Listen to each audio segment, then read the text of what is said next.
away with an empty feeling like you didn't play well and like you want to avenge your 9-6 win tonight. Yeah, I mean, you surrendered 6 goals, and normally that's a recipe for a loss. And if you're Norfolk, you're really upset because you scored 6 goals and didn't come away with the victory. So I would expect a big pushback here in the first 10 minutes of this game. Norfolk's going to, obviously they're upset with the fact that they scored that many goals, but also allowed that many. I don't think either coach was happy from a defensive side of things, and we'll see if things tighten up here tonight. Yeah, not a coach's dream on Wednesday by a long shot for either team as the Admirals get the puck, and we are underway here in downtown Jacksonville. The Icemen looking for a sweep of this 2-game set, I guess you'll call it, against Norfolk, as Mike Hedden plays into the Admiral zone. J.C. Campagna tries to clear it away, but it's picked off by Chase Lang and held into the zone for Hedden. Hedden poking it behind the net, but the Admirals are first on the puck as River Rimsha knocks it free for J.C. Campagna. Campagna from the neutral zone gets it to the blue line, bouncing puck comes free to the Admirals, but a shot gets deflected into the corner by Luke Shiplow. Shiplow then picks it up in the corner and will skate with it to the neutral zone, trying to play it to himself, a self-pass. Couldn't quite get it back onto his blade, but Jacksonville still in possession, and Mingo will rim it around. Toit will get his second straight start for Norfolk. Jake Toit, who allowed 6 goals in the second period yesterday and 7 overall. He got pulled after the second period yesterday, but he's back in net tonight. Admirals with a slap shot and a glove save by Carlson. Made that one look very confident off the slapper from Braden Sherbinin. And it's nice to see Adam Carlson look as confident as he did on that save because he's been fighting it a little bit for the last couple games. Yeah, I think he surrendered the second shot he faced in that game there, a shot from the blue line that slipped through the wickets there. But, that was, it wasn't his best outing. I think, he would agree with that. Obviously sometimes he didn't have some help, but other times there were some goals that he definitely should have stopped. But, he's been the workhorse through this team. He's been seeing a lot of games here, a lot of action, and it's good for him to ease into the game here, getting a big first stop. The Icemen win the faceoff. They'll play it immediately to center. Taking a big hit is Kyle Shapiro. He felt that one. He is slow to get up. Surprised he actually did get up because it looked like, Shapiro's going right after a guy, and McKinnon is too. And Shapiro goes right after Wozlak. He knew that hit was up high at his head, and he went straight for Jonah Wozlak. And the two of them get separated right at center ice. And now we've got a second fight off the play. Vandergunst and Ian McKinnon. We knew this one was coming from the pregame skate. Ian McKinnon against former Iceman Mitch Vandergunst. These two were not teammates this year. So even though both these guys played for the Icemen this year, they were never on the same team together. As McKinnon tries to get a couple of right hands away at Vandergunst. Heavyweight fight here between these two. Vandergunst tries to get a right hand. McKinnon comes back. And it's going to be McKinnon who takes down Vandergunst, dropping him onto the seat of his pants. And he gets up and dusts off his hands as he heads towards the penalty box.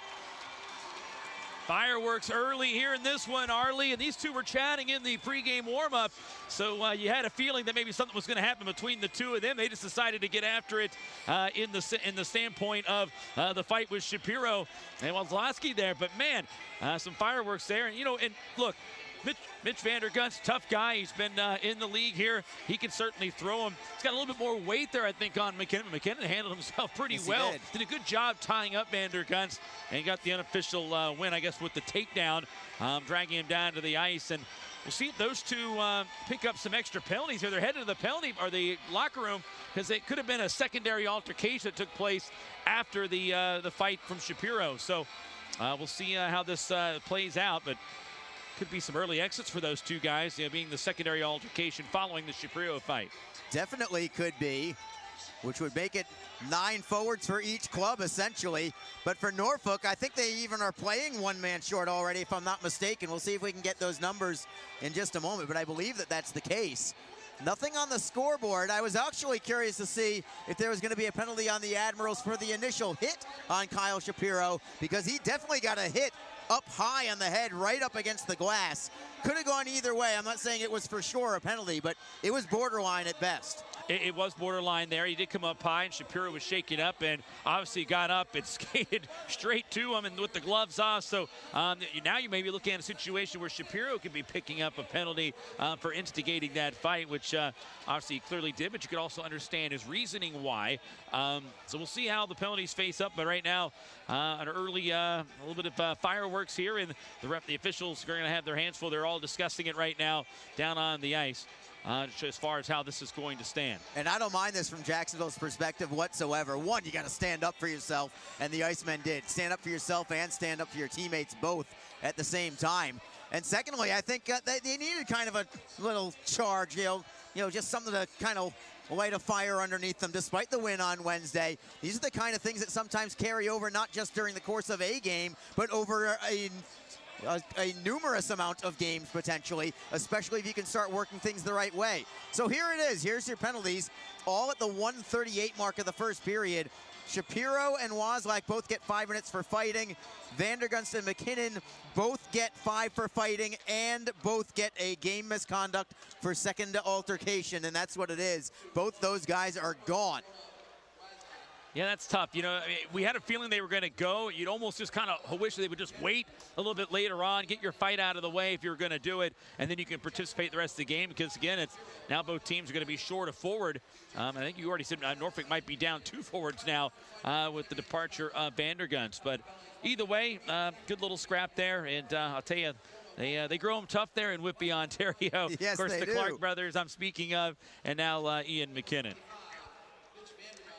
Yeah, it is 8 forwards right now for Norfolk for the rest of this game, because they came into this game 1 man short up front. As the Admirals take it into the zone, wrist shot deflects on net. It went off a skate, and Carlson had to be sharp with the right leg. And the pad stop. Rebound comes forward, Jacksonville. It is Chase Lang dropping it back for Shiplow. D to D, it's Mingo. Up ahead, John Albert deflects in behind the net of Toit. He'll continue it around the wall. Lynch is first on the puck for Jacksonville.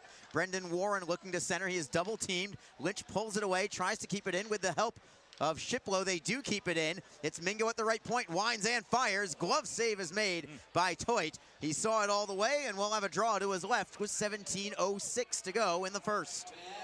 Yeah, good smooth save that time by Toit, and he's another guy I think that needs to see the first couple shots come through and make some saves to kind of build up his confidence after a tough second period in Wednesday's game. But that was a sneaky shot there. Mingo keeping it at the blue line, getting a slapper. It's a high-raising shot. Meanwhile, there was traffic on both sides of Toit. Not so much in front of him, but his sides. He kind of probably felt the walls caving in on him a little bit, but he made a good glove stop. Admirals win the faceoff. They'll play it to center. Luke Shiplow will sweep it in on the forehand, and the Icemen go into forecheck. Their forecheck game was fantastic, especially in the second period last night when they scored 6 goals against the Admirals, a franchise record, as were the 9 total goals for the game. We have an icing call now against Jacksonville. 16:45 to go in the first. We are still scoreless. Early shot totals, just 2 for the Admirals, just 1 for the Icemen. And we'll see if those 2 fights will set the tone for this one. I feel like that might be it, but you never know.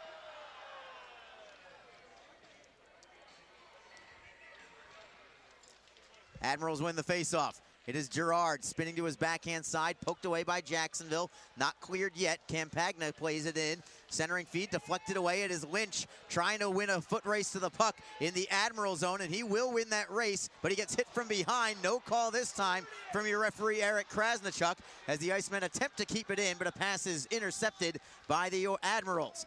It is Vidmar, picked off by Hayden Shaw, but not cleared yet.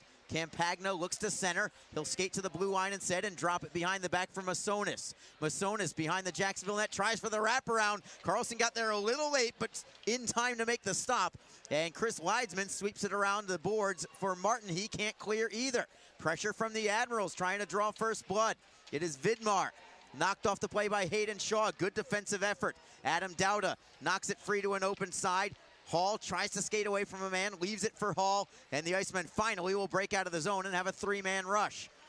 Hall tries to Feed it ahead for Dowda. It's intercepted by Norfolk. Played to center ice for the Admirals and Alex Tonge. Tonge into the zone on this backhand, right wing side.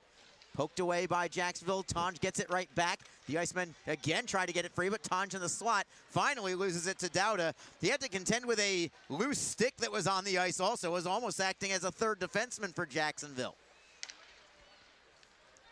Norfolk back into the zone. Picked off immediately by Jacksonville. Well done defensively. Hedden starts the rush all by himself.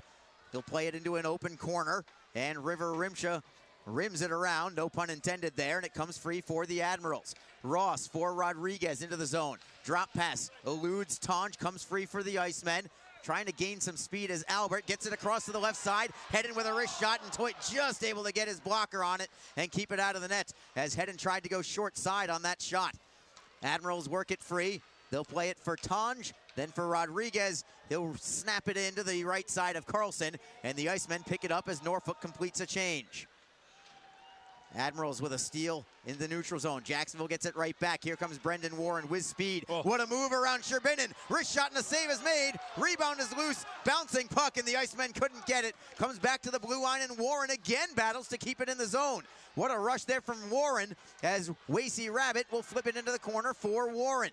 Brendan Warren tapping it back for Rabbit. Nice cycling work done by the Icemen. Lynch centering feed intercepted, and it's taken over by Bryson Martin. But what a shift that was from Brendan Warren as the Admirals will play it in behind the Jacksonville net. Yeah, tremendous speed that time. All hustles, kept his feet moving.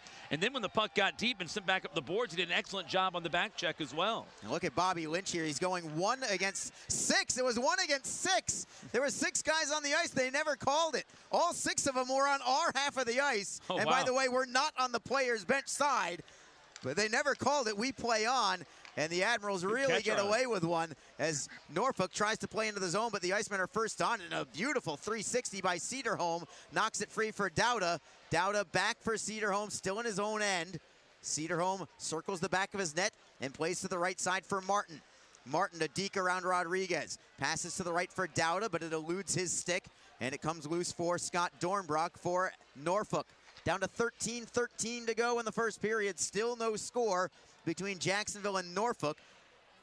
Here on Mixler, Cederholm for the Icemen. Ahead for Mingo, left wing side. It is Dowda, or Martin rather, over the line for Mingo. Bad communication there. Mingo didn't know he had a man right on his tail behind him. And an easy poke check from the Admirals knocks it back into the Jacksonville end. Loose puck in the corner. Shiplow is first on it for the Icemen. Comes around the left wing side. Crisply cross ice it is Martin. Martin has to retrieve it back at his own line and regroup from there. He'll get to center ice, backhanding it just inside the line. Rimsha tries to play it away from Albert.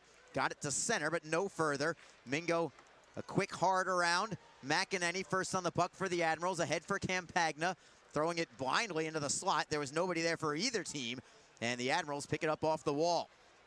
McEnany for Gerard. Good backhand feed for Ross. Ross is over the blue line onside. Pass to the right and a score. J.C. Campagna gets the goal. And just as it was yesterday, it is the Admirals who draw first blood. With 12-11 to go in the first period, it is 1-0. Yeah, and it's Campagna, a guy that scored 30-plus goals last year.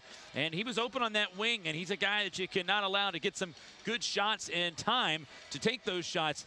He's a guy that puts them in most of the time. So there you go. It's a 1-0 lead for the Admirals. And I'll tell you, I expected a big pushback from the Admirals. And one thing I noticed in the early going here, Arlie, in this game was the Admirals trying to set a physical tone. And I'm not even talking about the fights that happened, but they are finishing checks. They're giving little extra shoves. They're trying to come in here and establish themselves here after a very upsetting night for them on Wednesday. So, but Campagna, one of the big goal scorers, gets the first goal.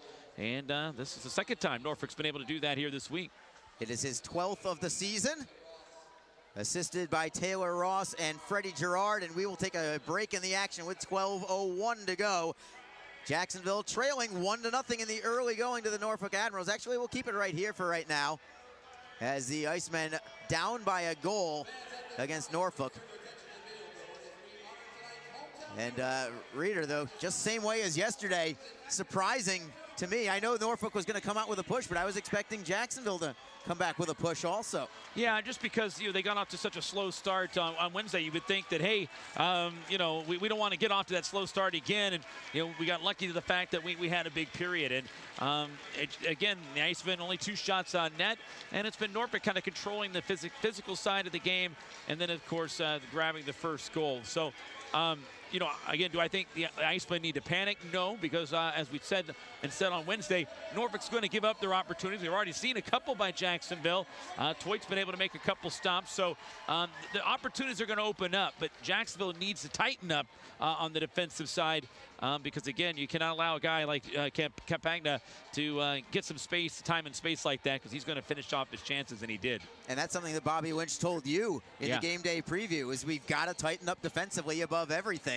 And that did not happen there. And also, Adam Carlson, I think, really caught by surprise by the quick release of Campagna. Yeah, that was not necessarily a difficult shot from about 35 feet away, but what he was fooled by more than anything was how quickly that shot came towards him. Yeah, and that's that's the reason why he had 36 goals last year for Fort Wayne. I mean, he's got the tools and the talent.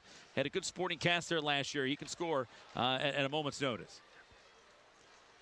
Admirals with the puck at center ice. It is Rodriguez trying to go wide on Shiplow. Shiplow took a stick up high in the face. No call there either, as Krasnichuk is letting him play, at least for the time being. Stick gets broken right in two from Rodriguez. I'm not sure what that was from, as the Admirals get a centering pass away, but it's picked off by the Icemen. Rabbit flips it to the right side. It's going to be Lynch for a breakaway. Lynch, backhand, save is made. Rebound poked wide by Mingo. Great feed from Wasey Rabbit. He just threw it to an open side of the ice, knowing that Bobby Lynch was going to get there.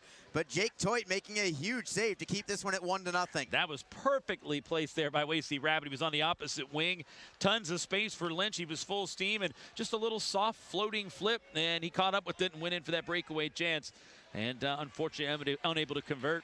He's had the hot stick coming off that hat trick on Wednesday. Lynch tried to go from forehand to backhand and slip it through the 5-hole, but Toit up to the task, and credit Mingo for an opportunity on that rebound as well. He had to just try and one-time it on the backhand, and he slipped it wide. Toit made the right pad save, and then Mingo put it wide to the short side. Icing called here against Norfolk, so it will be a face-off in Jacksonville's offensive end. No Alexi Daoud tonight. Details on that when we get the opportunity, but Zach Hall is back in the lineup tonight after sitting out yesterday. And he's back on this line with Craig Martin and Adam Dowda. And Martin and Dowda, that combination has been brilliant as of late. The Admirals win this faceoff, however. They'll get it to center ice and play it into the Jacksonville end. It is Leidsman up the left side for Hall. Hall with a touch pass for Dowda, then for Martin. Back for Dowda again at center ice. Dowda, nice touch pass for Martin. He's over the line. To the right, it's Hall. Hall cannot step around Masonis, and Joe Masonis coming into the other end in transition for Waslak. Rister, and a stick save is made by Carlson. Rebound for the Admirals. Campagna tries to get away from Dowda. Centering pass picked off by Kyle Shapiro, who was back out onto the ice after the early fight. Jacksonville into the offensive end. Feed for Martin. Centering pass goes off a skate and ends up going wide. Shapiro is bidding for his second goal in as many games, and nearly had the opportunity, as Craig Martin also continues to set up his teammates left and right. 8 assists in the last 4 games for Martin. 6 assists in just the last 2 games for the Icemen, as a lead pass comes free for Jacksonville. It is Lang trying to beat a double team wide. He'll drop it to the point for Cedarholm, wristing it into the corner. It is Lang, defended by Ross. McEnany works it free, and the Admirals will skate out of the zone. They'll get it to the red line. Alex Tonge over the line, onside. He'll toss it to an open corner, and Hayden Shaw first on the puck. Shaw tries to clear out with the help of Albert. They get it free. It comes through loose to the right wing for Lang. Lang spins at the blue line, lost the handle, and has to track it down at center ice, and he'll chip it into the corner as his line mates go for a change. 9:22 to go in the first period. It's Norfolk 1, Jacksonville nothing on a J.C. Campagna goal. The Icemen have the puck in their own end. It is Warren with a lot of speed through the neutral zone. Gives it up to the Admirals. It's poked away, and it ends up in the Icemen bench. Nice play by Luke Shiplow. Recovery for Brendan Warren, because if he wasn't there, that could have been a breakaway the other direction for the Admirals. Yeah, that was a good play there, because you're right. It would have been just didn't have the pass. Didn't get through. They were able to work it the other direction. There was some time and a little bit of space on that right side wing. But again, it just kind of sailed over, and it is a good break for Jacksonville in that situation, as we're at the halfway point here. And again, I thought the first 10 minutes would be key here for Norfolk. And they've established a little bit of physical play, but also getting the first goal. It's exactly what they needed to do in response from Wednesday. Admirals out shooting the Icemen 5-3 in this contest. Norfolk with it at center ice. It is Vidmar for Campagna. He'll play it deep. Mingo behind his own net, leaving the puck for his defensive partner, Luke Shiplow. Shiplow for Lynch. The Icemen having trouble clearing out of their zone. That's been a struggle for them most of the season. As Rabbit takes the body, that allows the puck to slide over the blue line and out to center, but right back comes Ivan Yazhenkov for Vidmar, and a blocker save made by Carlson. Vidmar gets it back. He'll reverse it to the far side, but the only player there is Zach Hall. Hall takes a hit in order to pass it to Dauda. Wrist shot from outside the blue line goes wide, and the Admirals will chop it off the boards and out to the Jacksonville end. It's Chris Leidsman circling the back of his net, playing it up the left side, deflected by the Admirals. It comes out of the zone and into the bench, and it's going to be a face-off in Jacksonville zone with 8:11 to go in the first period of a 1-0 hockey game. Norfolk in the lead.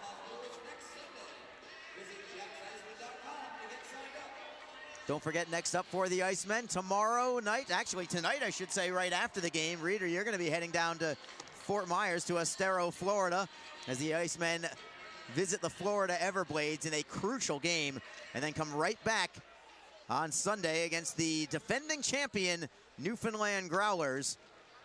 That is Sunday at 3 o'clock, the only meeting of the year between those two clubs. Jacksonville tries to clear the zone. They cannot do it. Dornbrock first, a save is made, rebound, and another save by Carlson. I think the Admirals had about 4 shots on goal in that sequence. And the last one from Carlson was a beauty, keeping this at 1-0. Jacksonville is too concerned about getting the puck out of their zone and breaking out, rather than just safely getting it out. Yeah, and that's going to cause problems. It already has caused some difficulty for them. Again, they talked about being defensive first, and I think that's the thing. Sometimes I think when you get big games like that, where you score a lot of goals, you're starting to get that rhythm. Oh man, we're rolling right now. We can go the other way, and maybe you kind of abandon the defensive side of things. But that's what's made the Icemen so good in the recent weeks is defense first, and your chances will come. And they just got to be patient and stick to the system. Right now, they seem a little bit too eager to go the other way with it, and unfortunately, the last time they coughed up the puck. Carlson just made another save right off the draw. Strange, a lively hop, we'll say, off the end boards. It came right back to the far side post, and Carlson had to stand tall against that post against Freddie Gerard. Jacksonville wins this draw, trying to play it to the far side, but the Admirals are there on their forecheck. They'll keep it in. Cross ice look, however, that goes over the blue line, and here come the Icemen, 3-on-2. Lang for Albert onside. Albert looks to center. He'll go behind the net with it, playing it all the way to the blue line. Cederholm to the left side. Arister in a screen, and a save is made by Toit. He will get the whistle, as Mike Hedden was waiting right at the top of the crease to see if that puck would come free. Yeah, I think it dropped for maybe just a split second, and Hedden saw it there, thought about maybe taking a little bit of a whack, just kind of touched it up, but that one was stopped that time by Toit. He had a good grasp on that one. But Jacksonville now getting an offensive zone face-off, and again, a lot of the play's been here in the other end of the ice. So, again, face-offs will be key here for Jacksonville, and their limited chances in the offensive zone here in this period. Draw will be to Jake Toit's right. Admirals win this one. They've been pretty good with the face-offs in the early going. The Icemen look to forecheck and keep it in, and Jacob Cederholm will keep it in for Warren. Down low for Rabbit. Rabbit looks for a trailer up high and finds it in Lynch, but Toit with a save. And the Icemen, in their bid to tie it up, thwarted by Jake Toit, who is playing already much better tonight than he did on Wednesday. Yeah, he's starting to settle in here, isn't he? And again, that was a good look there for Lynch from the slot. They were able to connect on a goal in that same fashion and area on Wednesday. But good feed there from Warren, because he had to work it around a few navy blue jerseys, but he got it through. Good chance there by Jacksonville. Just a good stop by Toit. Keeps it out of the net. Jacksonville wins this one cleanly. Cederholm with a bomb and a blocker save made by Toit. Warren hustles to keep the play moving along the boards. Tries to knock it loose. It's the Admirals able to work it free. They'll get it to center ice. Rimsha softly in on net. Carlson sticks it into the corner. It is Cedar home for Rabbit. Rabbit off the boards to the center ice. Rimsha bringing it right back in, and Carlson will leave the puck for Hayden Shaw. Down to 6:44 to go in the first period. The Icemen trail 1-0. Shaw to the blue line. Are they going to be onside? No, it's a delayed offside, and they'll end up touching it. The Icemen will. I wonder if that'll make it an intentional offside, but linesman Trent Williams says no, just a traditional offside. Then the draw will be outside the Admirals blue line.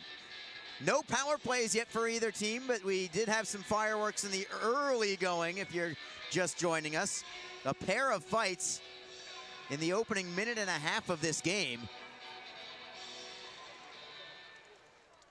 including both Ian McKinnon and Mitch Vandergunst both being given game misconducts for a second altercation, as the Admirals now will be called for icing right off of this. And Luke Shiplow, I think, not too happy with Alex Rodriguez at the whistle. I wonder if he kind of got tapped after the whistle by Rodriguez. He's talking to referee Eric Krasnichuk about it right now.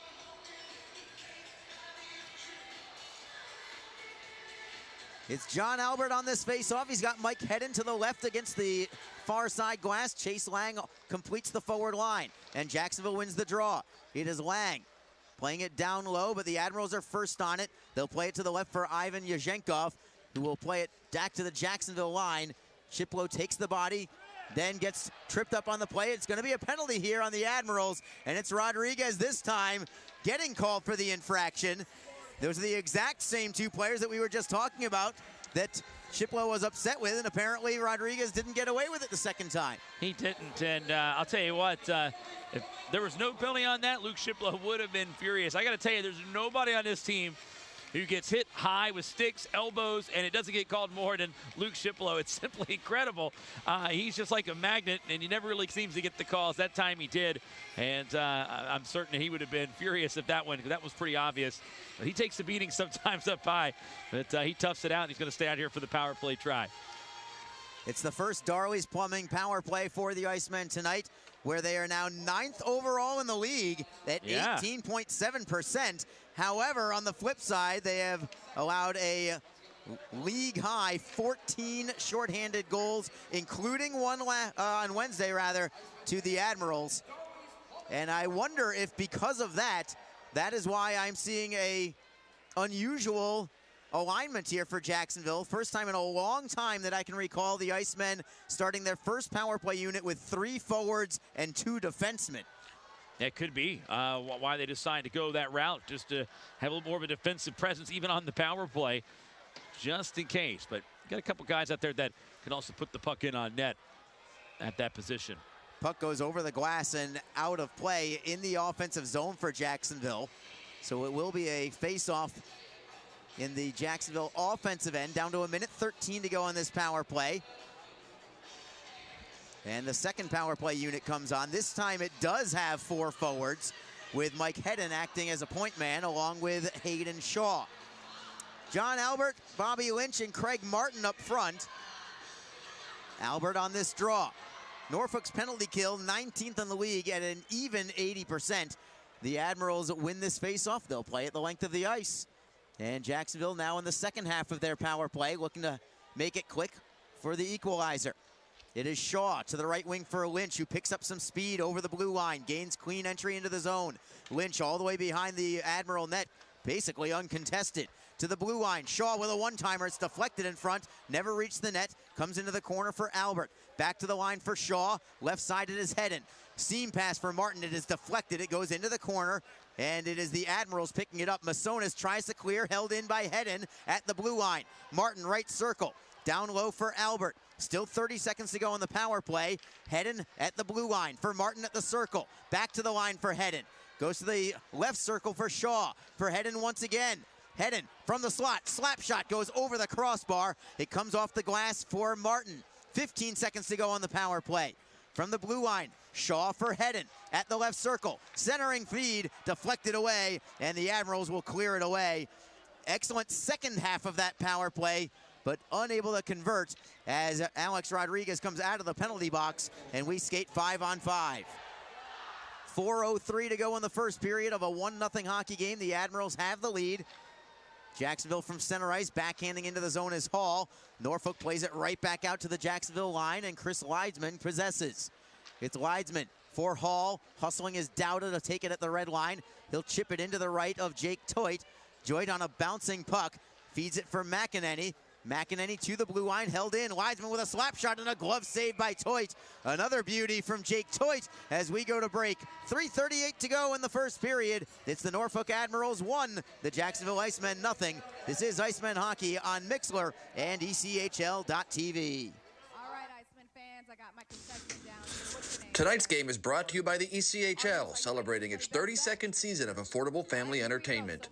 The ECHL would like to recognize the following league sponsors: AMI Graphics, official signage provider; A&R Sports, official hockey accessory supplier; AthleticNet, official jersey supplier; Baron Rings, official championship ring supplier; BFL Canada Risk and Insurance and Sutton Special Risk, sponsors of the 2020 ECHL Hall of Fame induction ceremony; Ephesus Lighting, the preferred lighting partner of the ECHL; The Fairley Group, official commercial insurance provider; Geico, official auto insurance of the ECHL; Handbid, the official mobile auction app; Honig's, the official partner of the ECHL officiating team; Howie's Hockey Tape, official hockey tape and lace provider; in Glasgow, official puck provider; the Migray Group, your source for game-worn jerseys; Ticket Galaxy, official ticket resale partner; and Warrior, official on-ice equipment provider of the ECHL. Catch all the live ECHL action in high definition by logging on to ECHL.tv. Full and half-season Icemen elite. Face-off is going to be to the right of Jake Toit. Arlie Johnson along with Alex Reed, the best broadcast team in the ECHL, even if we're one of only maybe 2 or 3. Admirals win the face-off, and they've got it behind their own net. Feeding to the right for McEnany. Left wing side, it is Alex Tonge. Stick handling out of his zone. Saucer pass for Campagna. Tries to clear it in, but it goes off somebody in the Icemen bench, and it will result in a face-off back at center ice. Coming up in the first intermission, we'll go through the ECHL standings. See just where Jacksonville stands. Of course, we'll do some scoreboard watching. It'll be a little harder to scoreboard watch tonight because the 3 other teams ahead of the Icemen in the standings, they're all playing, but their games all started a little bit after hours. In fact, they are just getting started. They have 7:35 starts as opposed to 7:05. But we'll keep you up to speed just the same as we move along throughout this broadcast. As the Icemen play it into the Admiral zone, it is Wasey Rabbit, double team, trying to knock it free, and does get it free for Warren. Warren behind the net, indirect pass to the line for Cedarholm. Cedarholm risks it back off the end boards behind the net. Shaw activates from the blue line, tries to center, it is deflected, and it will trickle to Toit, who will freeze it with the glove and take the face-off. Exactly 3 minutes to go in period number 1. And the Icemen performing a little bit better. You'd like to think that from that power play that the Icemen had, that they would at least be able to pick up a little bit of momentum from at least the second half of that power play. Yeah, it looked great. I mean, they were able to move the puck around effectively. They got a couple shots off. They didn't really get in on goal, headed with a good bomb on a shot, but just could not get that one in to test Toit. But, again, it was good puck movement, good opportunity set up. They just came away empty-handed that time. Let's see if the Icemen can try to build off that little bit of momentum, create something right now. Admirals have the puck. Jacksonville attempted to keep the puck in the zone, but they couldn't get control of it. And a long stretch pass connects for the Admirals. It's Rodriguez over the blue line. Centering feed knocked free by Jacksonville. Rabbit from the red line. A soft flip into the zone. He'll take a line change and head to the bench. 2:35 to go in the first period. Still a 1-0 hockey game in favor of Norfolk. Martin takes it over the blue line for the Admirals. He'll rim it around for Vidmar. Vidmar loses the handle. Shiplow takes it over. Cannot clear. Held in by Sherbinin. Rister in a screen blocked in front. Comes free for the Admirals. It goes behind the net. They try to wrap it around, but it was blocked from behind the goal line, I believe from Shiplow, if I'm not mistaken. Comes to the far side boards. Vidmar holds it in, and a little more pressure here from the Admirals. Finally swept away by Jacksonville, and that's the kind of smart, safe clear you want from the veteran and Mike Hedden. Rather than just trying to skate and create something the other way, just get the puck out more than anything else. Norfolk from center ice, and now it's another steal from the Icemen. 2-on-1. Lang with Dowda. Lang to the backhand, and he put it wide to the stick side. He had him dead to rights, and he missed the shot and couldn't find the range. Lang went shot all the way and just couldn't put it on frame. He had the backhand work perfectly for that 9th goal on Wednesday. Trying to go to it that time again and just kind of clipped that one wide. Had the goaltender beat, but just does not able to get that one in. We have a penalty coming. This is on Norfolk. It's going to be a roughing call and a power play now for the Icemen as Zach Hall goes straight to the locker room. It's going to be a roughing call on Dornbrock, and I wonder if he just punched Hall off the puck. Maybe a cross check. Was it a cross check as opposed to a rough? No, he just hit him up high, I think. He's going to pick up this penalty. You're right. You're right. Hall goes right down the tunnel with Scott McClay, the Icemen's head athletic trainer. And now we'll see if the Icemen, we talked about the momentum they could try to generate on that first power play. Chance see if they can do it here on the second. Try to even up this game before the close of the first period with 1:24 left. This is a pretty important one, I would say. I think so. I think you're right, Arlie. And nice, we need to get something going here. It's just Norfolk's come out and put a good effort here in this first period. Icemen win the faceoff on this Darley's Plumbing power play. Left point it is Shiplow. Cross ice for Mingo. Top of the circle. Drive goes well wide to the far post. Karams all the way to the left point for Wasey Rabbit. Rabbit for Shiplow. D to D for Mingo. Mingo at the right side. Plays it into the bumper. Coming back for Shiplow, center point. Rabbit fakes the shot. Plays it down low for Lang. Rabbit gets it back for Shiplow at the left point. Good passing here from the Icemen, but nothing towards goal yet. Mingo, top of the circle. He'll just rim it around, comes all the way to Rabbit at the left circle. 46 seconds to go in the period. A steal and clear by the Admirals. Yeah, Rabbit looking for the quick pass in the slot there to Warren. Too much traffic, though, by the Admirals to kind of clog up that area. Even if Warren had caught it, but he caught it on the backhand, he would have to get rid of it anyway. So, but it intercepted, cleared down by Norfolk. Lynch plays it back in. It is Albert trying to play it away from Sherbinin. Pinned up along the boards with 22 seconds left in the period. The Admirals trying to get it free, but it's the Icemen pulling it loose. Hayden Shaw, cross ice for Hedden. Hedden with a wrister. It is blocked in front. Hedden gets it right back. Puts it into the corner for Martin. 10 seconds to go in the period. Martin to the blue line. Tried to get it to Shaw. Couldn't get it all the way there. Shaw does get it now. Looking for Hedden with 3 seconds left. Hedden will take a hit. Tries to shoot towards goal. It never reaches the net. And we will go to the locker room with the Icemen trailing 1-0 after one period of play. The only goal coming from J.C. Campagna for the Admirals. His 12th of the year at 7:49. And just as it was on Wednesday night, Reader, the Icemen go into the first break trailing against this Admirals club. Yeah, they were trailing 3-1 in Wednesday's game, and again, Norfolk coming out and not really the best period of hockey for Jacksonville. I thought this period was better than maybe Wednesday's, but at the same time, Jacksonville's gotten some opportunities on the power play. Still 36 seconds remaining on this second chance. But it has been all Norfolk. And again, we expected a good response. Norfolk came out, set the physical tone early in this game, and got the first goal. And right now, they're just kind of riding in that. And it's just kind of taken Jacksonville a little time to kind of take control of the game. And I don't think they have yet, but that's something they'll have to work on. But when you watch the chances, the Admirals did surrender some chances. Yes. The Icemen have been getting opportunities. They're either not getting them on net or converting on those chances. And again, I expect that to continue. Jacksonville's going to have their chances. They're just going to have to convert on them. And also credit Norfolk goaltender Jake Toity. Made a couple of big saves, including a key breakaway on Bobby Lynch to keep this one a 1-0 score after one. All right, to break we go. It is 1-0. The Norfolk Admirals have the lead over the Jacksonville Icemen after one period of play. This is Jacksonville Icemen hockey on Mixlr and ECHL.TV. Tonight's game is brought to you by the ECHL, celebrating its 32nd season of affordable family entertainment.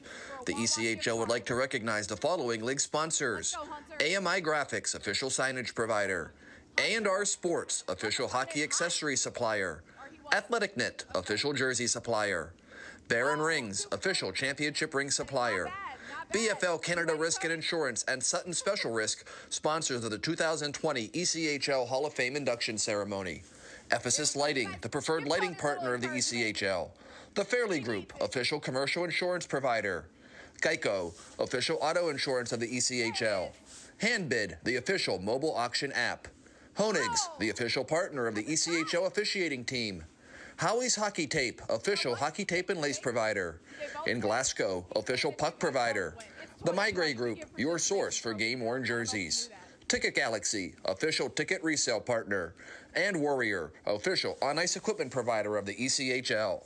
Catch all the live ECHL action in high definition by logging on to ECHL.tv.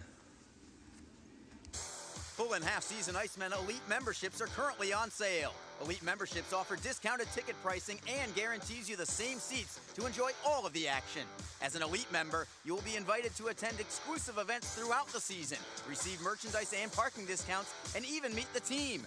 Monthly payment plans are also available. Packages start as low as $260. For more information, contact the Icemen office at 904-602-PUCK or log on to JacksIcemen.com. Icemen Hockey, feel the freeze. Ever wish we could get a new house? Yes, and Community First is freezing mortgage rates for up to 75 days, and they pay closing costs. Ever wish we didn't hire your cousin to fix our leaky roof? Just keep mopping. Ready for a new home? The home team at Community First can help by freezing mortgage rates for up to 75 days and paying your closing costs. Learn more at communityfirstfl.org. Community First, love where you bank. Equal housing lender. Sign up for ECHL TV and watch every ECHL game live online. Follow your favorite teams at home and on the road. With live streaming available on your PC, iPad, and iPhone, you'll never be too far away from the action. Never miss a big goal. Relive your favorite ECHL moments in the video archives. And catch every game from around the league live. If ECHL hockey is on, it's on ECHL.tv. The Jacksonville Icemen offer discounted tickets for groups of 10 or more. Whether it's a company outing, a group from your school or church, or just a gathering of friends, the Icemen can help you set up a night of fun at a discounted cost. Other benefits include an intermission ride on the popular Fan Zam, a post-game group photo, or take a shot on net after the game. Ticket fundraisers are also available.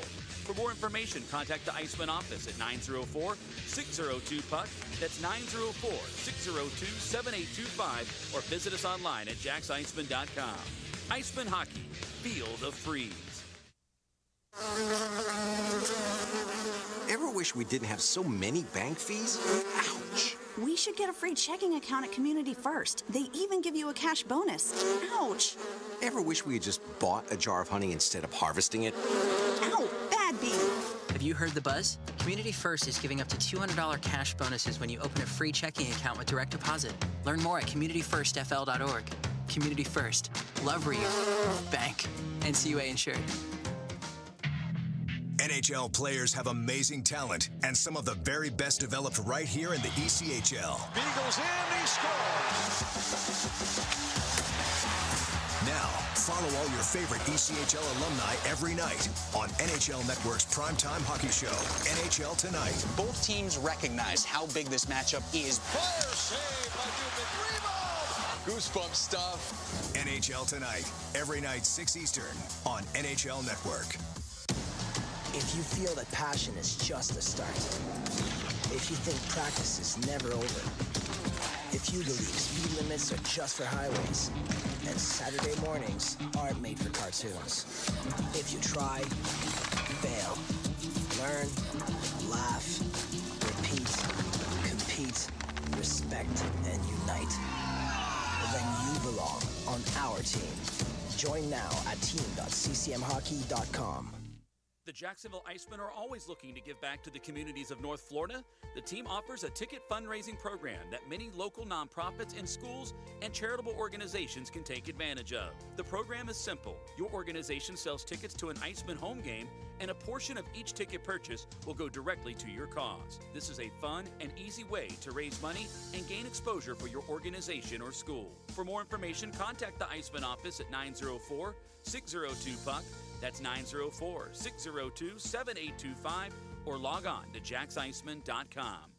Fans, don't forget that you, your friends, or coworkers can enjoy the exciting action of Icemen hockey comfortably above the ice in a spacious luxury suite or at ice level with our new ice boxes, available for all Icemen home games.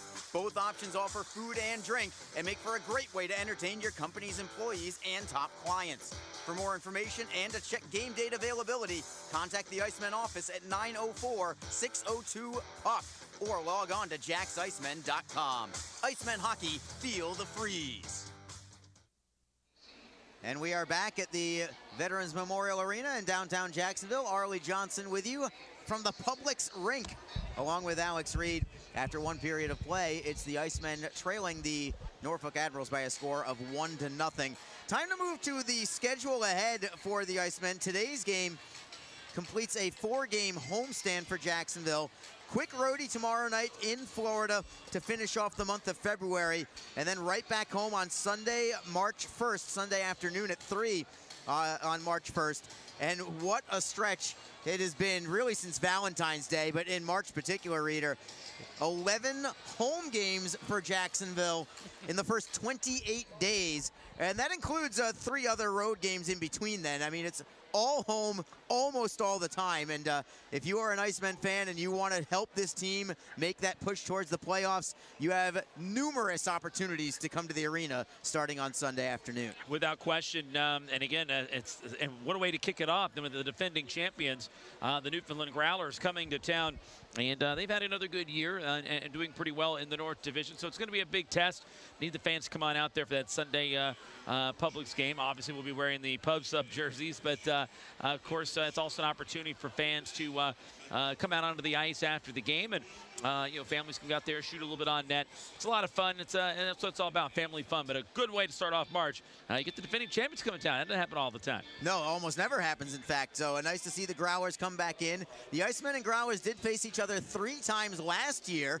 Once here, which was a great game. It was a 2-0 shutout for the Icemen, as I recall, against the Growlers. And then they split a pair of games in St. John's all the way up in the Maritimes, including a 2-1 road victory in a very difficult place to play last year. I think it was Max Fortier who had both goals in that 2-1 victory for the Icemen, now currently playing with the Cleveland Monsters in the American Hockey League. So that's your opportunity this Sunday, is to see the defending Kelly Cup champion Newfoundland Growlers. Other games upcoming this week, another 4-game and 5-night stretch for the Icemen, which includes 3 home games in 3 nights. Next weekend, Friday night, the Florida Everblades come to town. Saturday night and Sunday, man, these are huge games. Saturday, March 7th, Jacksonville hosting the Atlanta Gladiators at 7 o'clock, the team that is immediately ahead of them in the standings right now. Then on Sunday at 3 o'clock, it's the Greenville Swamp Rabbits. They are currently in 3rd place, but maybe is the team that the Icemen are most likely to catch. And I can't tell you how critical those games are going to be for Jacksonville. They're going to be, they're very key. I mean, they're all key this way, the rest of the way out here. Obviously, 2 of those games next weekend are going to be against teams ahead of the Icemen in the standings. Atlanta and Greenville, those are the teams they're trying to catch up to.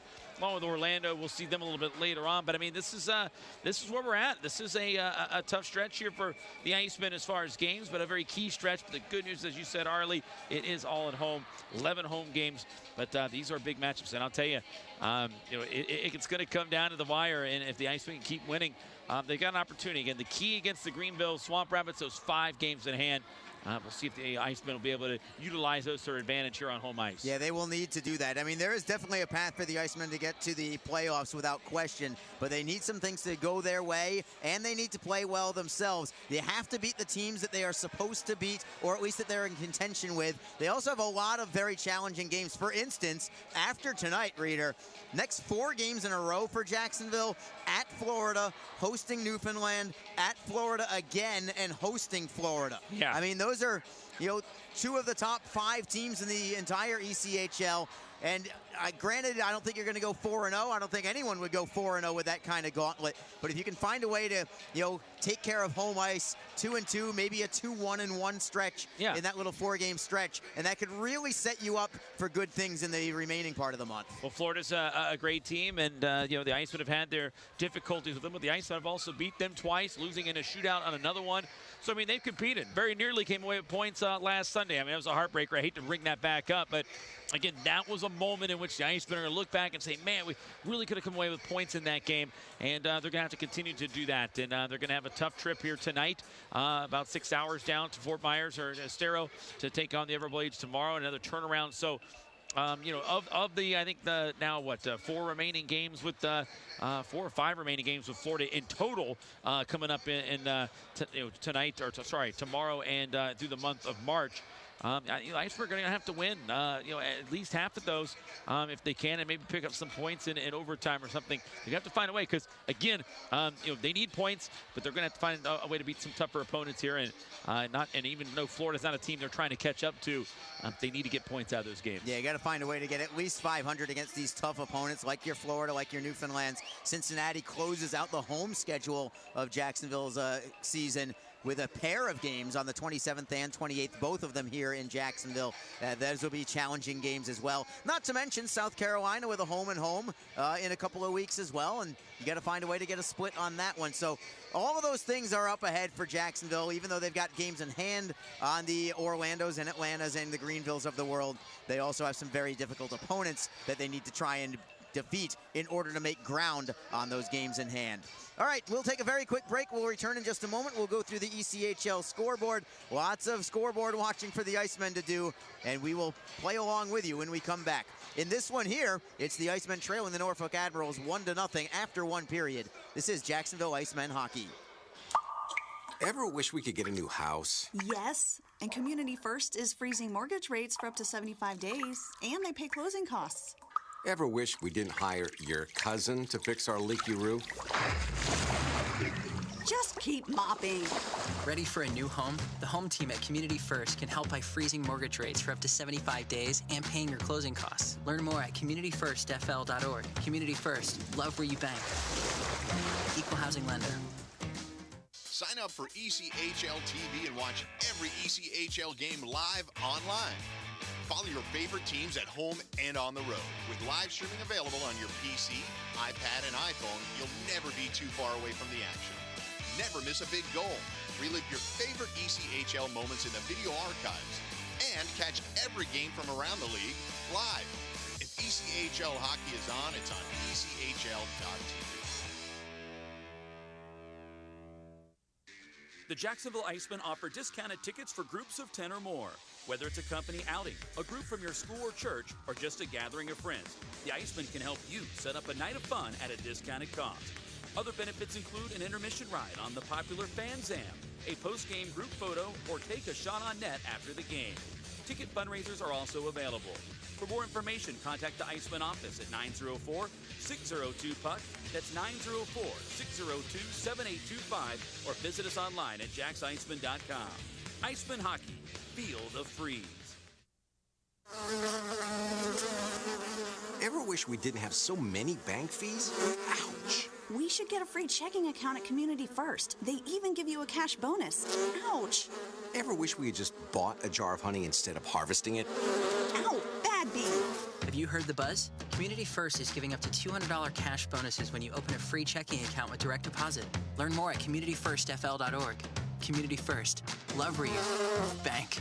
NCUA insured. NHL players have amazing talent, and some of the very best developed right here in the ECHL. Beagles in, he scores!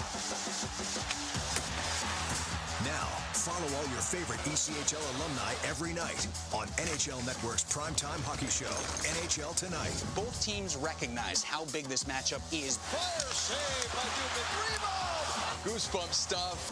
NHL Tonight, every night 6 Eastern on NHL Network. If you feel that passion is just the start, if you think practice is never over, if you believe speed limits are just for highways, and Saturday mornings aren't made for cartoons, if you try, fail, learn, laugh, repeat, compete, respect, and unite, then you belong on our team. Join now at team.ccmhockey.com. The Jacksonville Icemen are always looking to give back to the communities of North Florida. The team offers a ticket fundraising program that many local nonprofits and schools and charitable organizations can take advantage of. The program is simple. Your organization sells tickets to an Icemen home game, and a portion of each ticket purchase will go directly to your cause. This is a fun and easy way to raise money and gain exposure for your organization or school. For more information, contact the Icemen office at 904-602-PUCK. That's 904-602-7825, or log on to jacksicemen.com. We are back at the Publix rink at the Veterans Memorial Arena, along with Alex Reed. I am Arlie Johnson with you. Jacksonville Icemen hockey on Mixlr and ECHL.TV. This game is a 1-0 score. The Norfolk Admirals have the lead over the Jacksonville Icemen. Now to the ECHL scoreboard, and we'll stick just with the South Division with the scores because there's 3 crucial games around the league, 2 of them more than the other ones. And so far, I'd say it's going well for the Icemen in terms of the scoreboard watching. Let's first go to Cincinnati, Ohio, where the Cincinnati Cyclones are hosting the Greenville Swamp Rabbits. Jacksonville desperately wants a Cincinnati victory tonight. So far, so good. The Cyclones scored twice in the opening 6 minutes of that game. They lead 2-0 with 8 minutes to go in the first period. The other game that they are scoreboard watching on involves 2 teams that they would like to catch up on in the standings. That's the Orlando Solar Bears at the Atlanta Gladiators. Atlanta leading 2-0 in that contest midway through the first period as Atlanta gets goals in the opening 8 minutes of that contest. And I suppose I'm still rooting for Atlanta in that situation, but I could make an argument why you would want Orlando to win and just try and find a way to get over Atlanta. But the most important thing is anything but overtime. Yeah, you don't want both teams getting points. I'm kind of with you. I think you want Atlanta to win, and I say that just because obviously Orlando is currently in one of those playoff positions. And the fact the Icemen are going to have more of an opportunity head-to-head with Atlanta to make some noise. I mean, I think there's 5 more meetings against Atlanta here this season, and the Icemen are going to have to win those if they're going to have a chance anyway. So I think they'll be able to gain the ground in Atlanta a little bit easier than the opportunities to catch up with Orlando as far as a head-to-head standpoint is concerned. One other game, it involves a South Division team, and it's a great matchup. The Florida Everblades hosting the Newfoundland Growlers. Newfoundland this weekend at Florida tonight, at Orlando tomorrow, at Jacksonville on Sunday. Second period underway. Jacksonville still has 30 seconds left on this power play. They have the puck behind their own net, looking for the equalizer. It is Hayden Shaw. Pass right up the middle to Albert. That's a good feed, taking him over the line. Heading off the end boards. Lynch tries to keep it in at the far boards with the help of Lang. They will hold it in. Trying to poke it free is Lang. Goes to Albert. Albert cuts straight towards goal. Gets a shot towards net that is blocked. Goes behind the net, and Norfolk will clear it out the length of the ice. That was a nice thought from John Albert. Just couldn't quite complete the move. And teams are now at full strength. Should mention, by the way, the Icemen without Alexi Daou, as he was traded. His AHL rights, his American Hockey League rights, were traded today from the Manitoba Moose to the Charlotte Checkers, as we have a bouncing puck in the neutral zone, and the Admirals will play it away. So the Icemen without Alexi Daou right now. He has been traded in the American Hockey League to the Charlotte Checkers and subsequently called up to the American Hockey League, so he is not with the Icemen right now. That is why Zach Hall is back in the lineup tonight. Admirals with possession as we resume play. McEnany with a slap shot that is blocked in front. Jacksonville clears it away at the blue line. Holding it in is McEnany. That was a fine play to hold his own, jumping into the air to glove it down to his stick. But the Icemen get it now, and they've got a 2-on-2. Lynch with a slap shot. Man, he's got a rocket from 50 feet away, but he missed the net, and it gets nothing but glass. It is Mingo. Dangerous cross-ice look. It went right through the blue paint of his own goal, but he does connect tape to tape somehow, and the Icemen take it into the zone. Wrist shot from Martin. Save is made. Comes free for Martin again, and a save made by Toit as the Admirals will flip it away. Craig Martin's been playing so well as of late for the Icemen. Yeah, he has. I mean, he's been putting up points here, and as you talked about all the assists, I believe he's got a 4-game assist streak riding right now, so he's been a setup guy, and that time taking a shot. The Icemen coming back, trying to keep it in the zone, unable to do so. Shot on goal from the Admirals. Save is made. Rebound off the wall. Comes free for the Icemen.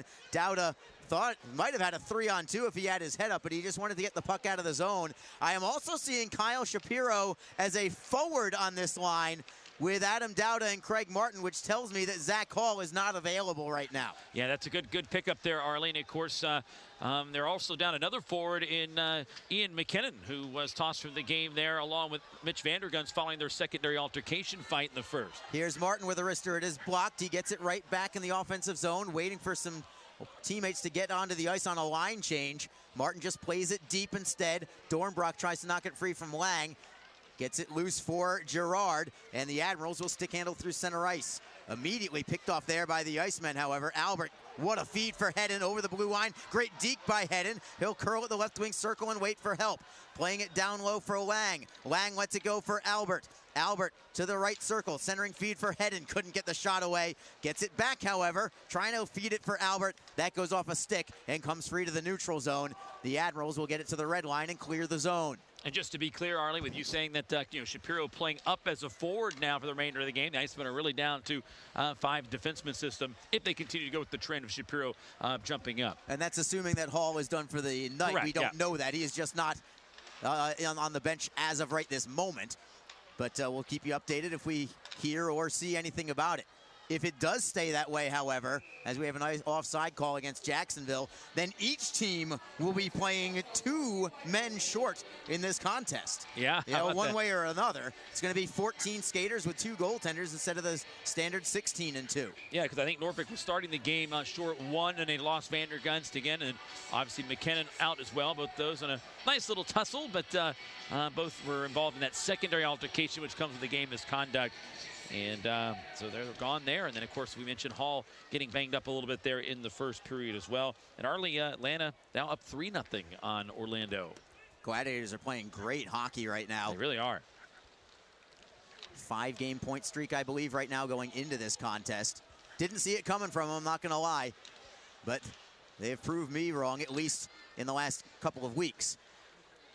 As we resume play, puck is in the Jacksonville zone, but the Icemen have it.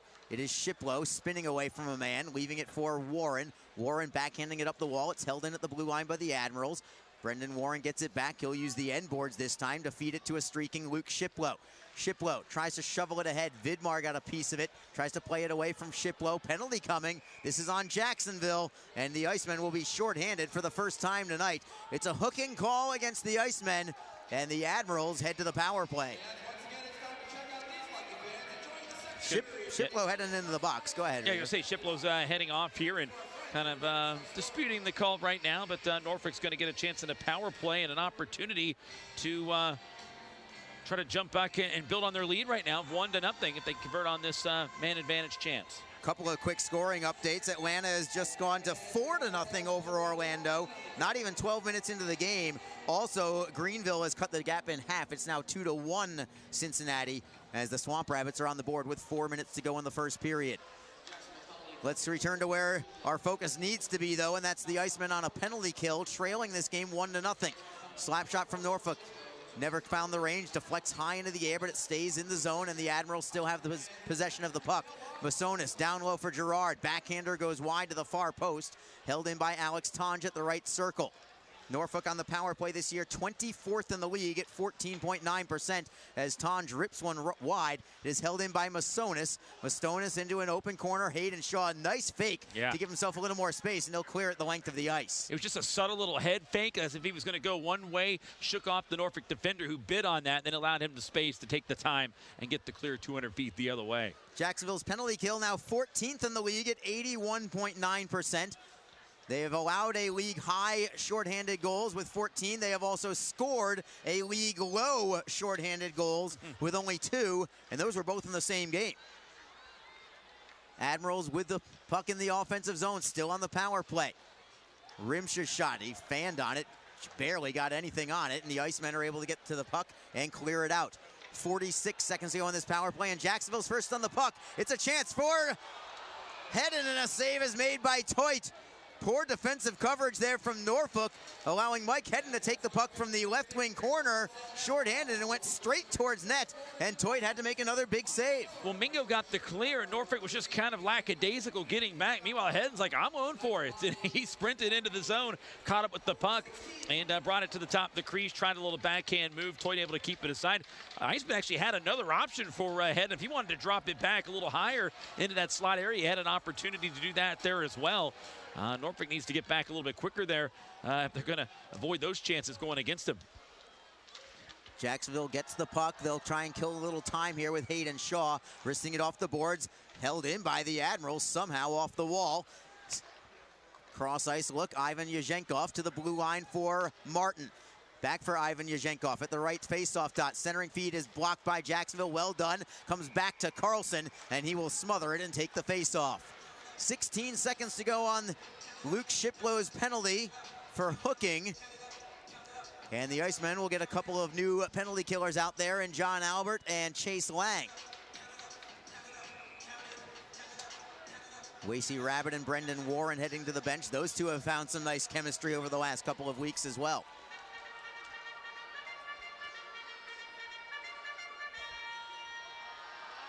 Draws to Carlson's left. Jacksonville wins it. Cedarholm plays it to a wide open Lang. Lang will clear it out. That should just about do it on this power play. 6 seconds to go on it. The Admirals have it deep in their own zone. It is Bryson Martin dropping it back to his own blue line as Shiplow is out of the penalty box. We are 5-on-5, but the Admirals are into the zone. Rodriguez with a centering pass deflected away. Comes loose for the Icemen. Can Shiplow clear it out? Not yet. Cedarholm, he can't clear it out either. And the Icemen finally get it free, but it took them 3 chances to clear it out.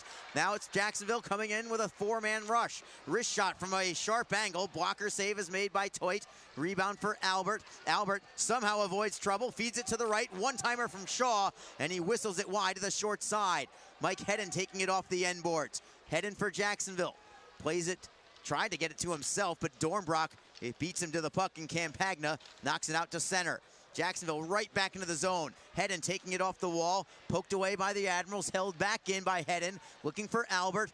Picked off by Norfolk. And Martin will wrist it off the boards and out to the Jacksonville end. This time it's Kyle Shapiro playing defense on this shift with Leidsman. Leidsman with an outlet pass right on the tape of Dowda. Over the blue line, it is Martin. Martin to the right side for Bobby Lynch, who may be double shifting here. Goes off the side of the net, comes free. Martin with a shot. Oh, what a save by Toit. How did he do it with the right leg? And it stays in a 1-0 game for Norfolk. Dowda set up Martin that time as the puck squirts back to the Jacksonville end, and Carlson is forced to cover it up. And I cannot figure out how this game is not 1-1. We'll take a break with 12:15 to go. Admirals still on top, 1-0. Sign up for ECHL TV and watch every ECHL game live online. Follow your favorite teams at home and on the road. With live streaming available on your PC, iPad, and iPhone, you'll never be too far away from the action. Never miss a big goal. Relive your favorite ECHL moments in the video archives. And catch every game from around the league live. If ECHL hockey is on, it's on ECHL.tv. The Jacksonville Icemen offer discounted tickets for groups of 10 or more. Whether it's a company outing, a group from your school or church, or just a gathering of friends, the Icemen can help you set up a night of fun at a discounted cost. Other benefits include an intermission ride on the popular Fan Zam, a post-game group photo, or take a shot on net after the game. Ticket fundraisers are also available. For more information, contact the Icemen office at 904-602-PUCK. That's 904-602-7825, or visit us online at jacksicemen.com. Icemen Hockey, feel the freeze. Along with Alex Reed, Arlie Johnson with you. The Icemen somehow not able to put the puck past Jake Toit. What a save he just made on Craig Martin, and his shutout bid continues with 12:08 to go in the second period. Well, it was a good save there. Good chance in front. Again, just got the pad over in time to keep that puck from going in, because it was on its way in without question. The Icemen with another opportunity. It is Shiplow with a shot towards goal. It goes off a skate. The Admirals play it to the blue line. Shapiro, great hustle to help hold it in. Mingo is there at the right point. Plays it into the corner. Hot pass to handle for Craig Martin. He couldn't get there. And the Admirals will finally play it to the neutral zone. That was a good forward shift from Shapiro, as Ross carries it over the blue line for Norfolk. Centering feed deflects right to Gerard. Big save by Carlson off of his forehand. Carlson making the save with the left leg. Comes behind the Jacksonville net. Mingo is double teamed, but he feeds it to an open Shiplow. Shiplow, and again, the Icemen cannot clear the zone.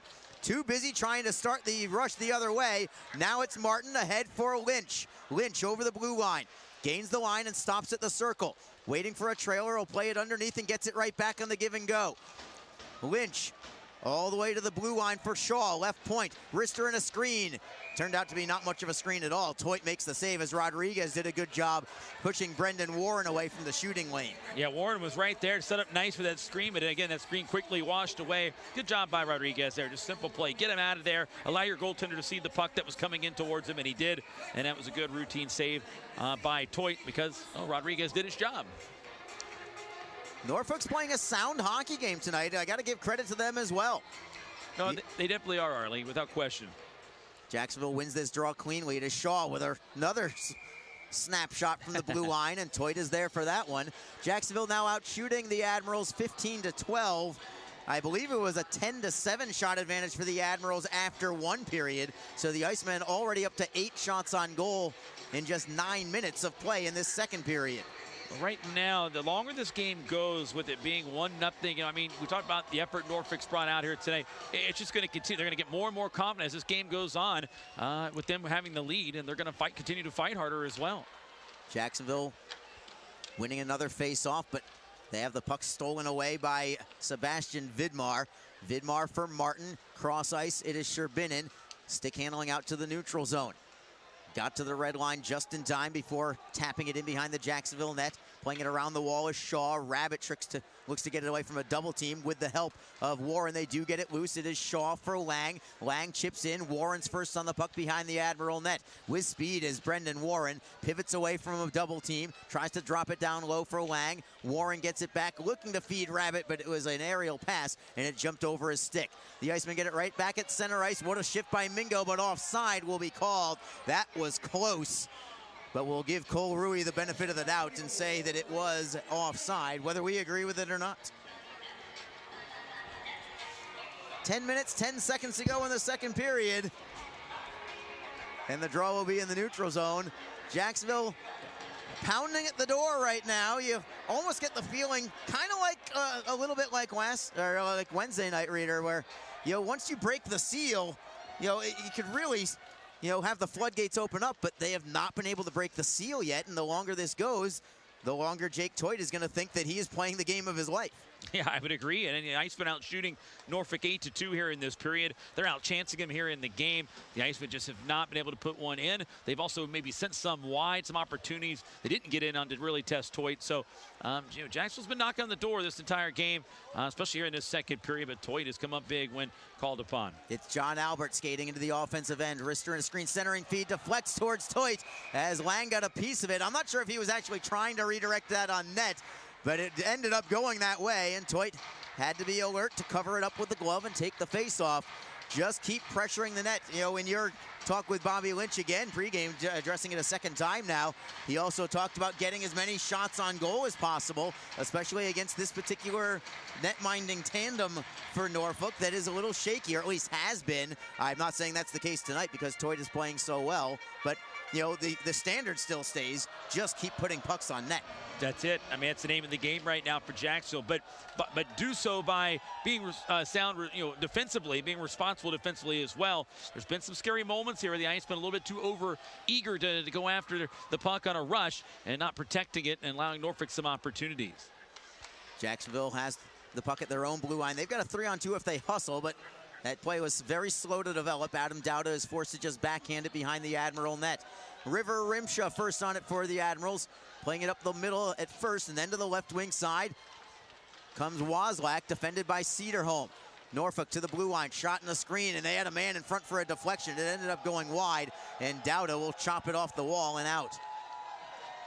Crowd starting to get involved a little bit, looking to get Jacksonville fired up. Just that little spark might be enough, hopefully, as the Icemen still trail 1-0 midway through the second period. The Icemen clear it all the way down the length of the ice. This is going to be an icing call against Jacksonville. And we'll bring it back into the Icemen zone with 8:42 to go.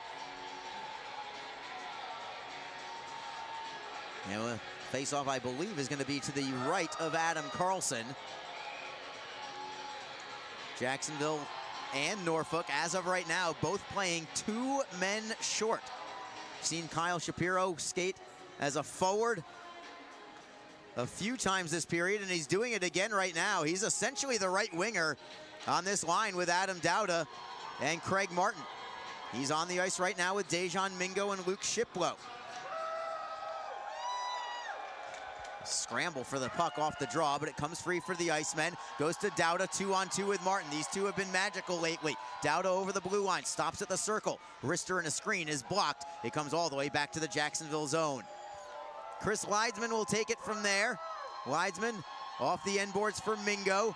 Mingo on the left wing, drives it up the wall. It is held in by Norfolk on the steal. Playing it cross ice for Campagna. He has the only goal of this game thus far. JC Campagna is 12th of the year.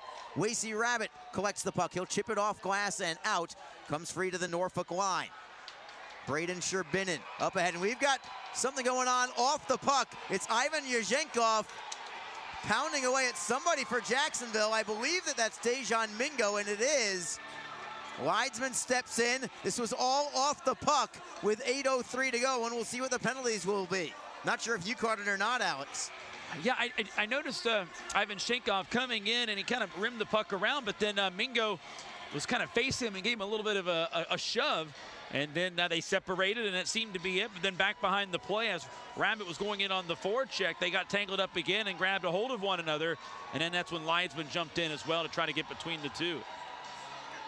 But Ivan Shenkov kind of just took a grab there of Mingo. I don't think he appreciated the shove and maybe got the retaliatory penalty here. It looks as if it's the only penalty going up on the board. Yeah, second guy caught apparently, if that's the case.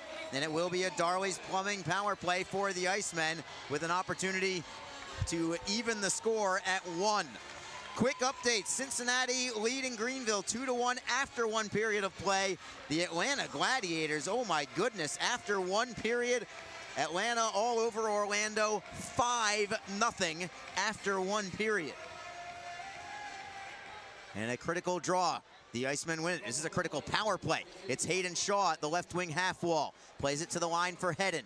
Cross ice for Shiplow. Down low for Albert. Albert looks to center. He'll go to Hedden instead. Shaw for Hedden at the left circle. Hedden looks for a man to feed to. He'll go to Shaw at the center point. Right side, it is Albert. Back for Shaw. All on the perimeter for now.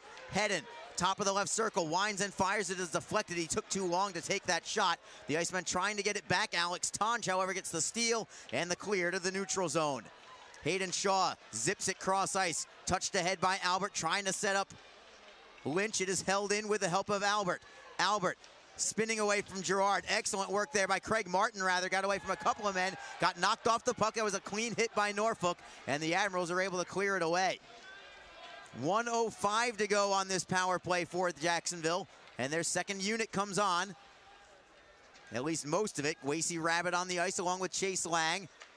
As Shiplow headmans it for Rabbit on the left wing. Gaining center ice. Cross ice look. It goes off a leg right back to the Jacksonville blue line. And the Icemen continue to struggle in this game offensively at the very least. Rabbit deflects in behind the Norfolk net. And it is Lang with a centering pass knocked away by the goaltender's paddle of Toit. Jacksonville keeps the puck, however. It is Shiplow at the left point. Puck bounces high into the air, bounces free to the Admirals. Rabbit is able to work it free from Dornbrock and keep it in the zone. Cuts towards net. It is poked away by Norfolk. And here come the Admirals skating shorthanded, 1-on-2 for the moment. And taking a huge hit. Dejan Mingo just plows right into Waslak and then plays it up the left wing side for Rabbit. Rabbit back for Mingo. Couldn't handle the puck. It's poked back away by Jacksonville. Offside, however, will be called. But this crowd is still buzzing over that glass-rattling hit from Dejan Mingo. Boy, Mingo can throw some big checks. You know, it's not his game. He doesn't do it all the time. But, boy, when he does, he makes them count. He seizes his opportunities. Just a big crash along the boards there on the near side. And now 5 seconds left to go. But Norfolk doing a good job here, keeping the Icemen up high to the outside, not allowing any chances in on Toit. And I don't think the Icemen have a shot on net here on this particular power play. Still stuck on 16 shots here in the contest. Out of the penalty box is Artem Ivan Yezhenkov, and he almost touched the puck with his foot still in the box. That would have been another penalty. That was very close. Jacksonville getting it loose, however. It is Dowda to the neutral zone, looking for Craig Martin. Ivan Yezhenkov playing a physical game on Martin. Now we've got a whistle and more penalties. Is it just one penalty or is it two? Cedarholm wants a piece of Ivan Yuzhenkov, and I think this time the penalty is going to be on the Icemen. Yeah, I think it was Shapiro that kind of came up high with a cross check on Ivan Yuzhenkov there, and he certainly got the Icemen's attention. They're going to put Shaw in there. I don't think it was Shaw. I think it was Shapiro. But either way, the penalty is going to come up here against the Icemen. A cross check to Hayden Shaw. At least that's who's going to be credited with it. And the Admirals will go on their second power play of the evening, already leading 1-0. And this game is getting tighter and tighter the longer it goes at a 1-0 contest. Certainly don't want to fall behind by more than one to anybody. Not that the Icemen couldn't overcome a 2-goal deficit. In fact, they did on Wednesday against the Admirals, but you want this next goal and you want it badly. Without question. And right now, though, the Icemen, they have been throwing some opportunities. They just have not been able to get one in and to even up this score. And as tight as it's being right now, you know, this is a big power play again here for the Admirals because they can try to get some breathing room here in this hockey game. And again, Icemen are getting their chances. But right now, a chance for Norfolk to take a 2-goal lead. And the way the game's kind of playing out, that could be enough.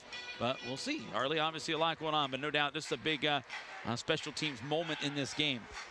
Norfolk head coach Rod Taylor is having a chat with referee Eric Krasnichuk right now. Rod Taylor is an icon from ECHL standards, a Hall of Famer, I believe, one of the all-time leading scorers in this league. He's a Norfolk and Virginia guy. I know he played for the Richmond Renegades years ago as well. And he is a guy that you want to be successful in this league. Maybe not tonight, but in general, you certainly do. And it's good to have him behind the bench. He took over partway through the year. Did he start the year with Norfolk? Or? Yeah, he did that this year. He did started start the year, his first year with the Admirals, taking over for Robbie Fatorik. Well, Rod Taylor, a name synonymous with Admirals hockey. And again, oh boy, right off the draw there, good chance. But coaches the junior team there in the area and now earned the opportunity here playing for the team he played so many years with. Ivan Yuzhenkov has a rocket. He scored a goal last night, or Wednesday. Why do I keep saying last night? He's got the puck again, playing it down low, centering feed, knocked away by Mingo and cleared out to center ice. But I actually like this guy. He's got some grit to his game, too. He's a big kid at 6'3", 225. Norfolk into the offensive zone, again on the power play. Bryson Martin behind the Jacksonville net, poked away by the Icemen and cleared out the length of the ice by Chris Lidsman. Good to see some confidence put in him by head coach Jason Christie. And Lidsman performing there and making the steal and clear. Norfolk back through center ice, bouncing puck at the line. Comes free for Jacksonville, they'll play it ahead. Possible breakaway, it's a foot race for the puck. Toit will win it. He had to go get out there quick, and he beat Chase Lang to the puck. Now it's Norfolk back into the zone offensively, and Carlson with the save the other way, and he'll hold on to it for the faceoff. Well, Toit made the right call there. Again, that's one of those situations. You got to commit one way or the other. If you hesitate, you're in big-time trouble. But Toit committed to the opportunity, confident he could get to it in time, and was able to do so and play it away. I believe that was Warren that was streaking the other way. Or was it Lang? Yeah, it was Lang going for the other direction for that opportunity, shorthanded. But good heads-up play by Toit, and able to get rid of the puck in time. We're halfway through this power play for Norfolk. Rabbit on the face-off for the Icemen. Puck squirts to the far boards. Rabbit takes the body on Masonis, then takes the puck, then feeds it ahead for Mingo, who gets it free for Warren. Possible 2-on-1. Mingo, right wing side, tries to center it in front. Couldn't get it loose to Warren. He would have had an open net. Mingo gets it back and can't get the shot away. Now he's just going to kill some more time. But the Icemen had the opportunity with a couple of chances there, shorthanded, to even the score. Yeah, I think he got a little too fancy. I think he tried to make too many dekes. That was one of those, he didn't have a lot of room to work with. Just get the shot off on a wrister. But good play, good effort even after there to kill some time off on this power play chance. Admirals gain the line. They still have 20 seconds to go on the power play. They'll play it around the wall. Comes free for Masonis at the right circle. To the line, it's Alex Tonge. Tonge Works it free from Albert. Masonis, seam pass, gets deflected by Warren, comes back to him. Couldn't quite get started on a 2-on-1. He fed the puck just a little too far in front of him, but that will kill the power play for the Admirals. Out of the box is Hayden Shaw, and he steals it right out of the box. Shaw over the blue line, looking for Hedden. Back for Shaw. Shaw forehand, and he popped it over the crossbar. The Icemen continue to get more chances that end up not even going on net. Tanj with a centering feed. That is picked off by Jacob Cederholm. Cederholm for Albert. Up the left side for Hedden. Back for Albert. 2-on-2 with Hedden. Over the blue line is Albert. Going wide on Martin. Tries to center. It is deflected, and it comes free for Norfolk. Jacksonville, I don't know if it's just being too fancy. I don't know if it's just unable to bury chances tonight. They have had countless opportunities that have not even resulted in shots on goal this evening. Jacksonville back into the offensive zone. It's Lang. Cuts to the forehand. Tries to get the shot towards net. It is broken up there by Toit, along with defenseman Bryson Martin. And that keeps this a 1-0 game in favor of Norfolk as we go to break. 2:57 to go in period number 1. Are we going to go to break or no? Apparently no. We'll stay right here with 2:57 to go. Yeah, Lang goes through the bench, immediately smacks his stick down in frustration. He just didn't have much space to work with there. That was really his only option, unless he took it back behind the net. Because, the Norfolk Admirals did a good job keeping that middle closed up so they couldn't feed it off to anybody.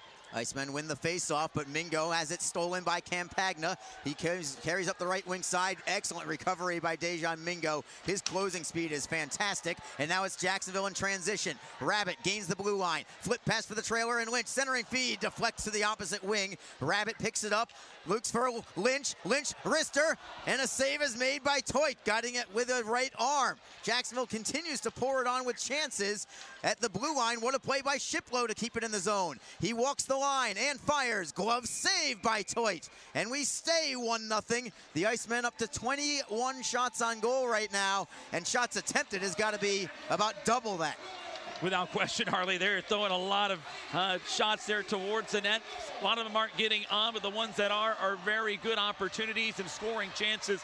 And the Icemen just have not broken through here. Toit is standing tall here. Jacksonville, again, they're getting the chances. We knew they would get them, but right now Norfolk's getting the job done. They're limiting the second chance opportunities as well, but there really haven't been many. Toit has made a lot of clean saves in this game.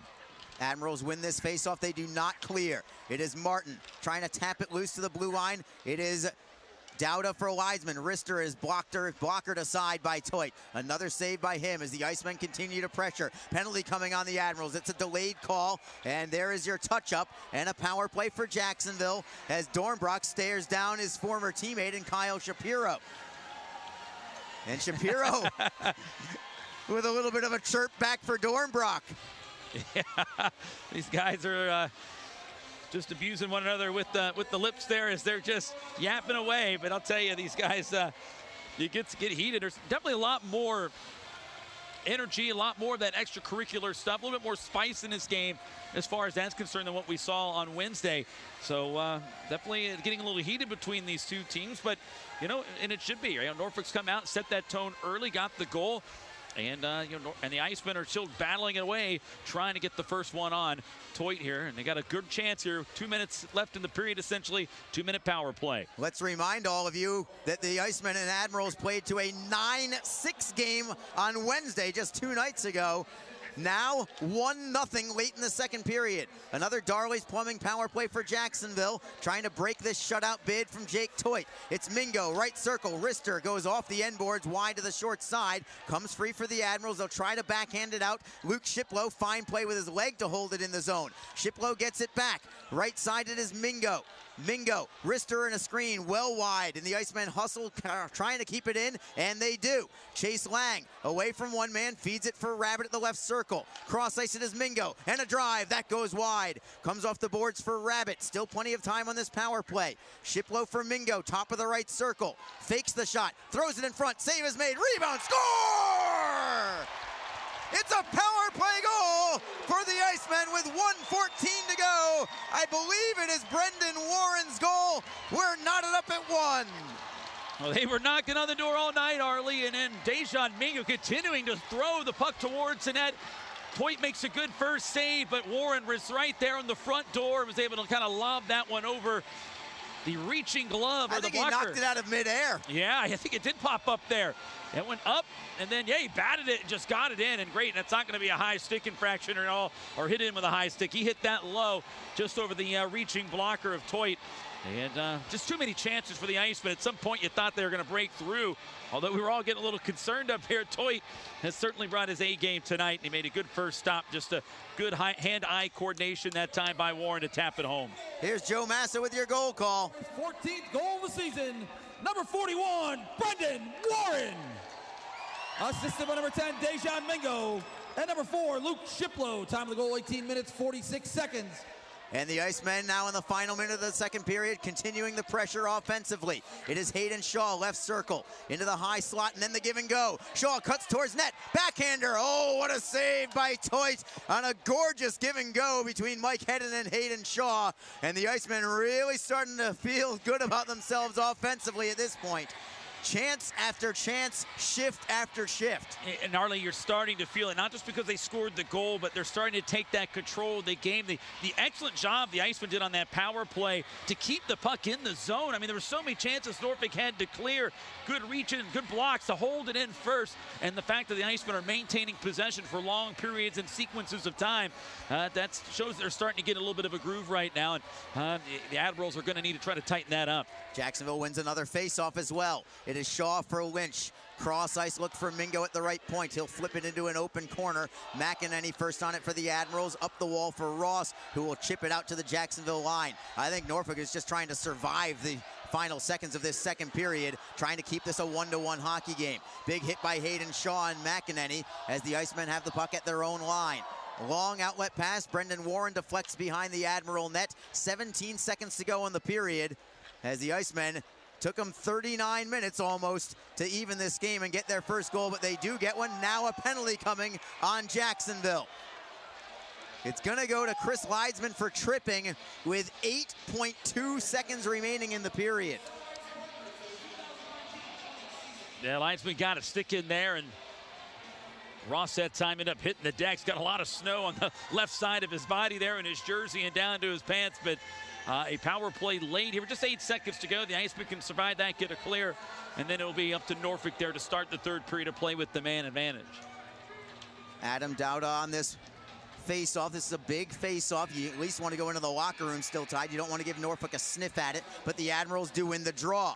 It is Martin faking the shot. Goes right side for Campagna, and a drive, and a save is made, and a big play. I believe it was by Kyle Shapiro to knock it out of the top of the crease with a couple of Admiral players waiting for that rebound. That was a big-time shot by Campagna. Of course, we know he's a good goal scorer and an elite one at that, and has the first goal for Norfolk in this game, and got a good hard shot off there. Carlson had to fight that one off, and that rebound was right there. Norfolk had two forwards up there trying to knock that one home. You're right, though. I think that was Shapiro got the big clear and saved the day for Jacksonville, at least before the end of the second period, and it remains a tied game. So the Icemen have drawn even. That's the good news. It took them until the 18:47 mark of the second period to finally get on the board as Brendan Warren knocks the puck out of midair on a rebound and connects for his 14th goal of the season. Power play goal for Warren, assisted by Dejan Mingo and Luke Shiplow at 18:47. Jacksonville with 18 shots in that period for a two-period total of 25. Norfolk had only 4 shots in that period for a two-period total of 14. Now on the flip side, Jacksonville, they're going to feel awful good about things going into that locker room, but they have to have their singular focus right now when they start this third period on this penalty kill. The Admirals have not had much offensively. This may be about the best chance that they'll have offensively in this third period, not just necessarily to score, but you know, oftentimes we talk about it when the Icemen have power plays, that even when you don't score, you at least want to create momentum. It's Jacksonville's job to be able to neutralize not only the penalty kill, but also make sure that they gain momentum back. Well, the Icemen definitely have the momentum in this hockey game. They got the late goal, and really they were just controlling the play. Again, only and limiting Norfolk just 4 shots there in that period. I mean, they're possessing the puck. They're gaining momentum through their sequences and possession and their chances. They do just have the one goal to show for it, but you're right. They don't want the Admirals to get any momentum here in this game, but the Admirals will have a chance to get that back with that power play looming here at the start of the third period. So we head to the locker room with these teams knotted up at 1. Norfolk's goal, J.C. Campagna, his 12th of the year at 7:49 of the first period. Jacksonville responds with just 1:13 on the clock in period number 2. Brendan Warren's 14th of the year on the power play. We will take a break and return momentarily. When we do, it is time to look at the ECHL's South Division standings and see where things are with the Icemen in their quest to get a berth in the Kelly Cup playoffs. 1-1 after 2 periods. This is Jacksonville Icemen hockey. Tonight's game is brought to you by the ECHL, celebrating its 32nd season of affordable family entertainment.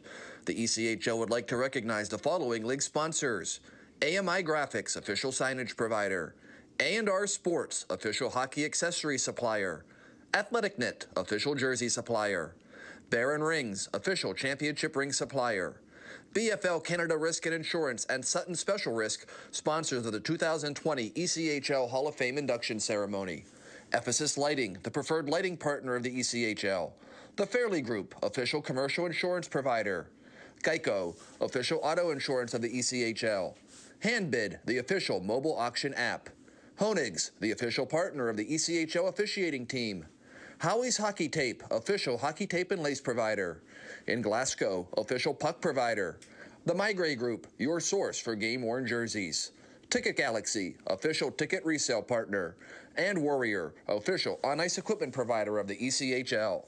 Catch all the live ECHL action in high definition by logging on to ECHL.tv. Full and half-season Icemen Elite memberships are currently on sale. Elite memberships offer discounted ticket pricing and guarantees you the same seats to enjoy all of the action. As an Elite member, you will be invited to attend exclusive events throughout the season, receive merchandise and parking discounts, and even meet the team. Monthly payment plans are also available. Packages start as low as $260. For more information, contact the Icemen office at 904-602-PUCK or log on to JacksIcemen.com. Icemen Hockey, feel the freeze. Ever wish we could get a new house? Yes, and Community First is freezing mortgage rates for up to 75 days, and they pay closing costs. Ever wish we didn't hire your cousin to fix our leaky roof? Just keep mopping. Ready for a new home? The home team at Community First can help by freezing mortgage rates for up to 75 days and paying your closing costs. Learn more at communityfirstfl.org. Community First, love where you bank. Equal housing lender. Sign up for ECHL TV and watch every ECHL game live online. Follow your favorite teams at home and on the road. With live streaming available on your PC, iPad, and iPhone, you'll never be too far away from the action. Never miss a big goal. Relive your favorite ECHL moments in the video archives. And catch every game from around the league live. If ECHL hockey is on, it's on ECHL.tv. The Jacksonville Icemen offer discounted tickets for groups of 10 or more. Whether it's a company outing, a group from your school or church, or just a gathering of friends, the Icemen can help you set up a night of fun at a discounted cost. Other benefits include an intermission ride on the popular Fan Zam, a post-game group photo, or take a shot on net after the game. Ticket fundraisers are also available. For more information, contact the Icemen office at 904-602-PUCK. That's 904-602-7825, or visit us online at JacksIcemen.com. Icemen Hockey, feel the freeze. Ever wish we didn't have so many bank fees? Ouch! We should get a free checking account at Community First. They even give you a cash bonus. Ouch! Ever wish we had just bought a jar of honey instead of harvesting it? Ow! Bad bee! Have you heard the buzz? Community First is giving up to $200 cash bonuses when you open a free checking account with direct deposit. Learn more at communityfirstfl.org. Community First. Love where you bank. NCUA insured.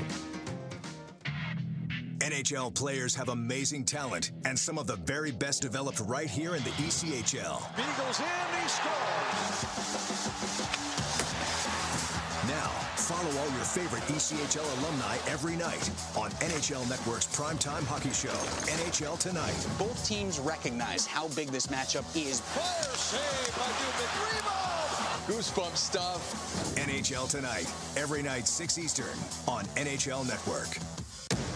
If you feel that passion is just the start, if you think practice is never over, if you believe speed limits are just for highways, and Saturday mornings aren't made for cartoons, if you try, fail, learn, laugh, repeat, compete, respect, and unite, then you belong on our team.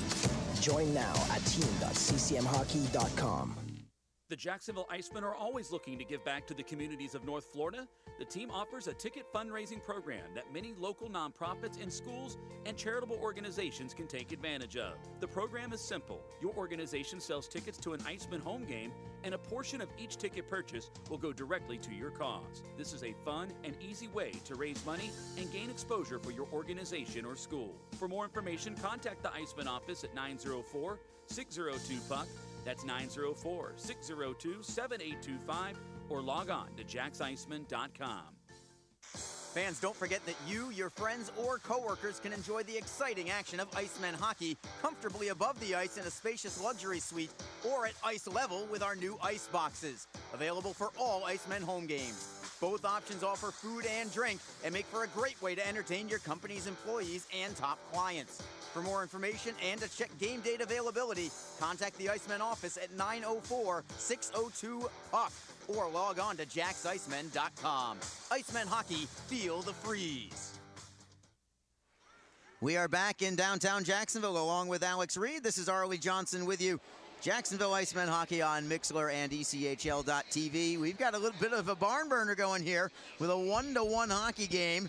Jacksonville certainly putting forth effort to score more than just the one, but I guess they should be thankful they have the one. After all, they were being shut out for the first 38 minutes plus of this game. They just tied the score late in the second period, Alex, as we head towards the standings and the scoreboard in the South Division. And let's first of all update you on the scores and then tell you how that affects the standings, I guess. We'll start in Estero, Florida, the Florida Everblades, who are missing a ton of people in the American Hockey League, by the way, I should add. They are hosting the Newfoundland Growlers, the defending champions. It is 1-0 Florida early in the second period of that game. And Newfoundland will play at Orlando tomorrow. So Florida up 1-0. Now the two games that really matter for Jacksonville. Last updates we gave you are still the same updates. It's Cincinnati leading the Greenville Swamp Rabbits 2-1. That's with 15 minutes to go in the second period. And Atlanta is pounding Orlando tonight 5-0 just as they enter the second period. So that is remarkable. And now with that as your backdrop, we will now move to the South Division standings, where the only team in the division that is idle tonight is the division leading South Carolina Stingrays. 41 wins, 11 losses, 3 overtime losses, 1 shootout loss. They have 86 points on the season. Florida, if they win tonight, they will move within 3 points of the Stingrays in the standings, trying to still, look towards possibly winning the division for what would be what seems like about the 18th time in a row. I'm sure it's slightly less than that, but you get the idea. South Carolina has been the division leader since the opening puck drop this year, and they have not looked back. Now to where the bottleneck is, third place to sixth place, and that bottleneck could get even tighter tonight potentially, depending on the final outcome of these games. Right now it's Greenville all alone in third place, 26 wins, 27 losses, 4 overtime losses, 1 shootout loss. They have 57 points. They have a 1-point lead over Orlando. And it doesn't look like Orlando is going to be getting any points, barring a miracle comeback tonight. Orlando has one game over 500. 25 wins, 24 losses, 5 overtime losses, 1 shootout loss rather for Orlando for 56 points. It should be noted as well that games played is maybe one of the most important categories in the standings right now, as it is even wins and losses and points. As Greenville has 58 games played, Orlando only 55, so the Solar Bears have 3 games in hand on Greenville, but that's nothing compared to what it will be for Jacksonville, and we'll tell you about that when we get to them. In 5th place, it's Atlanta. 25 wins, 28 losses, 1 overtime loss, 2 shootout losses. They have 53 points right now, but again, they're on a 5-game point streak, looking to be 6 as they're leading 5-0, so they are on a roll right now. If all scores hold, it will be Greenville with 57 points at the end of the night, Orlando with 56, and Atlanta with 55. Wow. 3rd place to 5th place could be separated by 2 points by the time the night is done. And then that leads you to 6th place Jacksonville. 6th place again doesn't sound all that great at 21 wins, 26 losses, 5 overtime losses, 1 shootout loss for 48 points. But Reader, you win tonight, you're at 50 points. You would potentially be within 7 points of 3rd place, within 6 points of 4th place, within 5 points of 5th place. You have 3 games in hand on Atlanta. You have 2 games in hand on 4th place Orlando, and you have a whopping 5 games in hand on 3rd place Greenville. So just because you're in 6th place, it's almost like you're a race car driver that's just waiting to slingshot past everybody at the end of the race. Shake and bake there, Arlie. That's right, giggity, giggity. You know, and it's interesting because it's and you look at the matchups head-to-head here. I mean, the Icemen will have a big matchup with Greenville. They got one more head-to-head matchup with Greenville.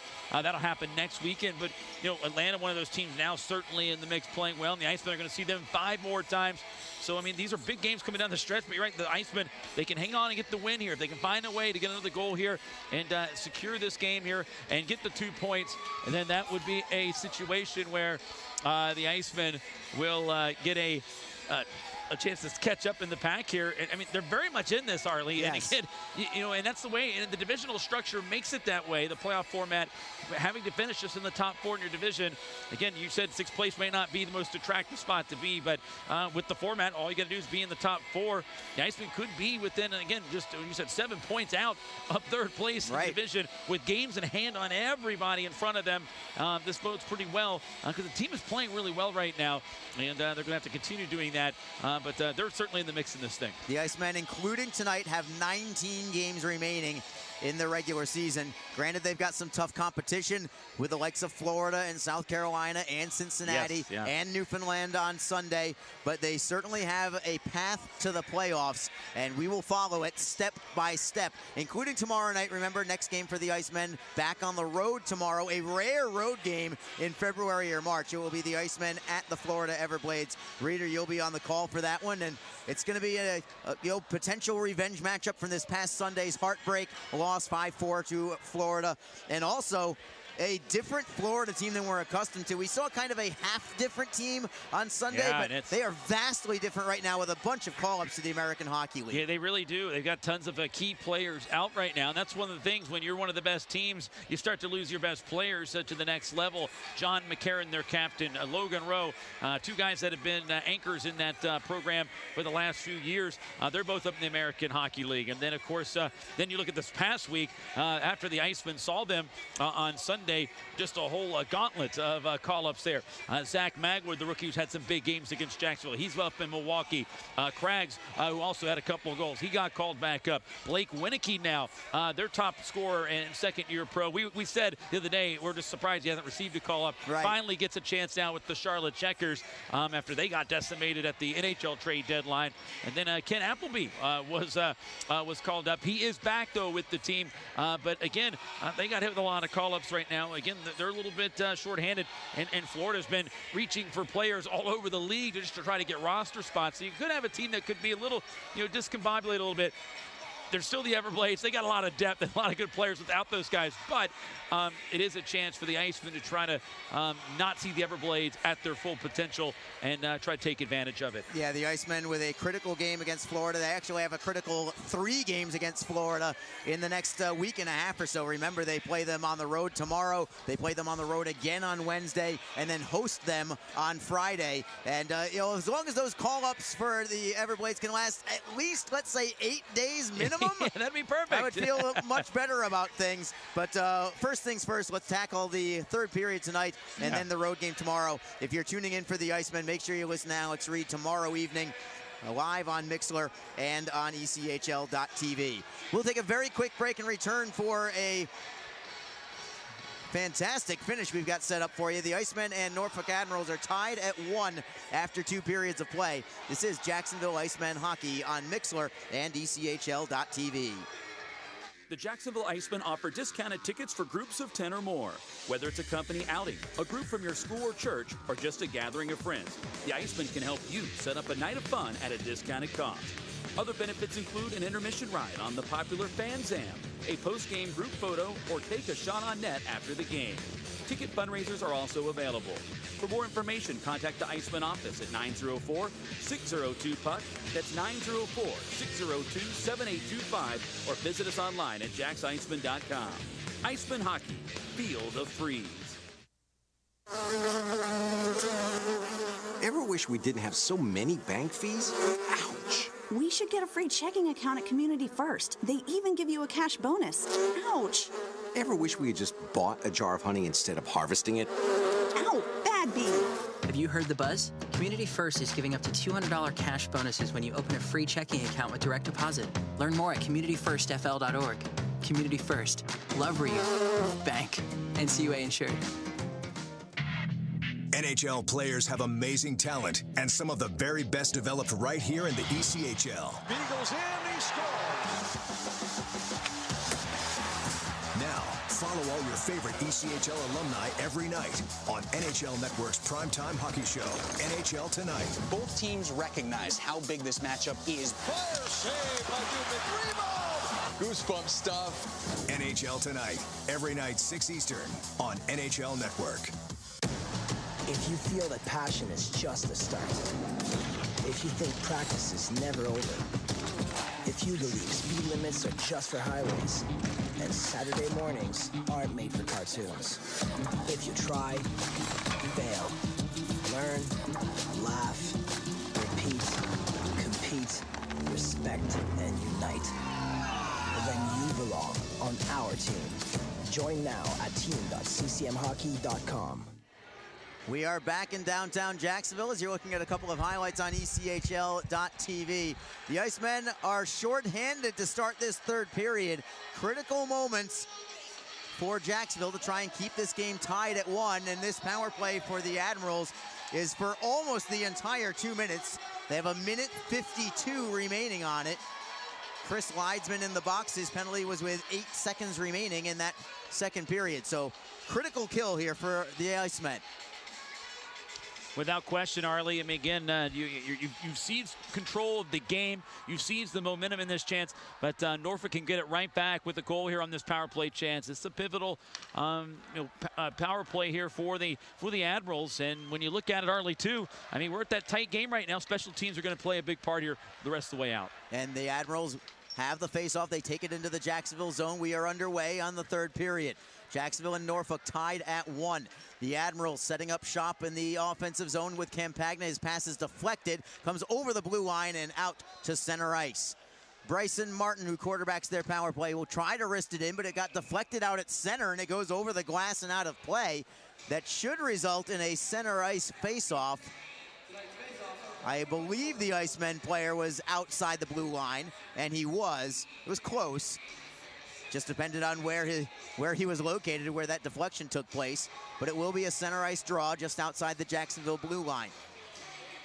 And the Icemen are fine by that. The face-off coming outside the zone here.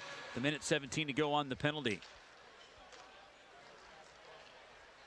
Jacksonville looks for a steal in the neutral zone. Brendan Warren couldn't get it. He has the only goal tonight for the Icemen.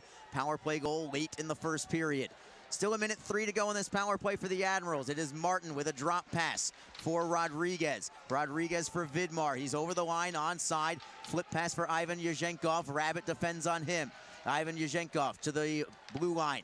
It comes to the left side for Campagna. Rister in a screen. That was a moving screen from Vidmar, but Carlson was there to deny and make the stop, and more important, not allow a rebound there because Vidmar was waiting to see if the puck would fall to his blade too. That was a great job. Great moving screen there. Campagna used it perfectly there, and a good save and adjustment there by Carlson to make that stop. And, you know, this Admirals club had a chance to tour the Jaguars Stadium and their practice facility, and Vidmar booted a 40-yard field goal yesterday. So he's got some soccer background from his young days, but yeah, not bad. That's pretty cool. Look out, Josh Lambo. Icemen win this draw, and they clear out by Hayden Shaw. Shaw's defending with Kyle Shapiro, who is playing both forward and defense tonight, with Zach Hall injured earlier in this game. No word on him, but I believe he is still not on the bench for Jacksonville. Norfolk back into the offensive zone. A big hit by Jacksonville. That is Shapiro again. Shapiro with another hit, getting the puck free for Craig Martin, and the Icemen will skate with it shorthanded. Martin gets to center ice and then wrists it down the rest of the way.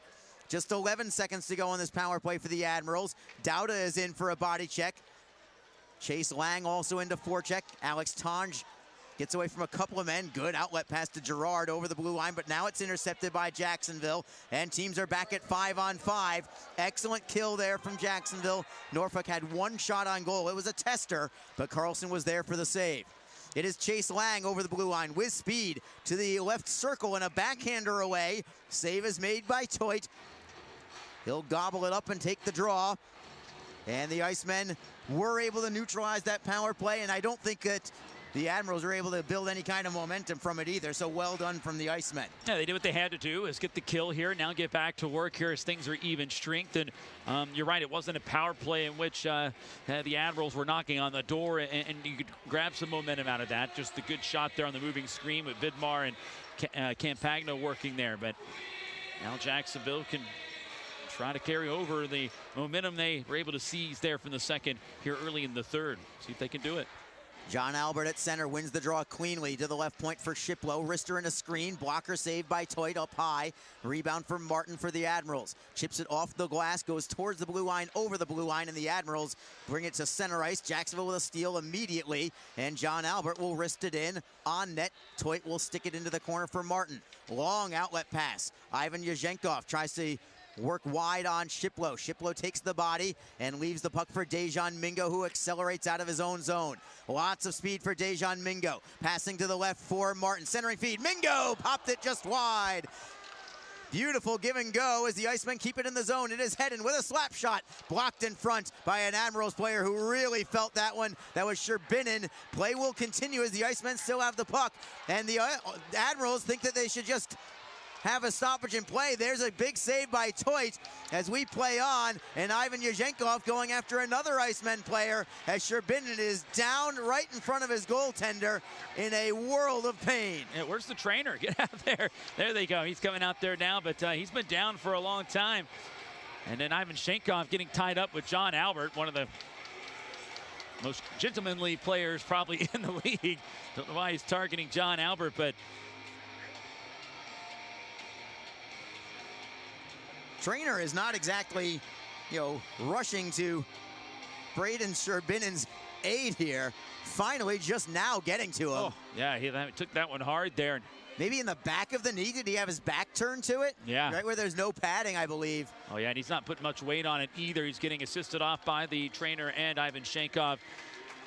And I'm glad to see he's up and okay, but he's not putting much weight at all right there. He just couldn't get up and unable to make the stroll there.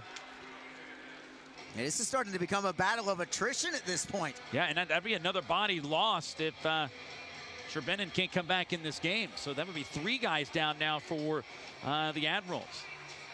Remember, they started this game a man short. They dressed 1 fewer than normal. Each team lost a player in the opening 2 minutes of the game to a second altercation of a fight, and now a third one here for Norfolk. Jacksonville is playing 2 short. The Icemen win this face-off. 1-1 hockey game. Cedarholm lost the handle, and the Admirals are able to bring it into the Jacksonville zone and continue with the puck. Rodriguez with a centering feed, and he couldn't get his stick blade back down. He would have had an open net on a give and go with River Rimsha. So the Icemen get away with one there as it was well played by Norfolk. McEnany in a screen, and a save is made by Carlson. And he'll freeze it for the face-off. Yeah, a little bit of traffic in front there. Carlson, he was able to make that save as sneaky shot came in from up at the blue line, and a great chance there for Rodriguez. Puck just didn't get to him. If that gets to him cleanly and he's able to get a handle on it, again, that whole net was open on that side. And he's one of their top scorers. It actually is their leading scorer right now, 26 points on the year. But very explosive guy, just couldn't catch up with that one. Draw will be to Carlson's right. Admirals control. Rimsha with a slap shot. Deflected. It went off the crossbar and stayed out. Beautiful deflection, and the Icemen fortunate that it stays 1-1. Here come the Icemen now into the Norfolk zone. Bouncing puck. Toit is unable to keep it. Tried to freeze it, but Mingo beat him to the puck, and now it's Mingo controlling for Jacksonville. Wrister from a sharp angle, and Toit makes that save, and back and forth we go. And we're at 30 shots, Arlie. That can only mean one thing. Oh. You're going to hear it from the crowd. Frosties, baby. Free Frosties for everybody here tonight. Another 30-shot performance here for Jacksonville. They're out shooting Norfolk 30-16 here up at this point. Dangerous tip the other direction from the Admirals. It was a beautiful tip from Norfolk. I'm not sure who got a stick on it, but redirected into the opposite corner. It went off the bottom of the crossbar and stayed out. Icemen with the forecheck, trying to knock the puck free. They do so successfully. Wiseman with a wrister. That is gloved by Toit. Might have gone wide, but he wasn't taking any chances. He wants as many face-offs as possible. Good battle won by Dowda. He hustled over to the far wing. Had two players. He had a fight for possession with that puck there, and the Admirals able to win it. Backhanded up high. That created that shot by Linesman. But those are the little things you got to do. And this Iceman team, they're buying into that right now. I mean, they are hustling. They're back checking. And when they're on, they are on in all levels. And a good gritty battle won by Dowda.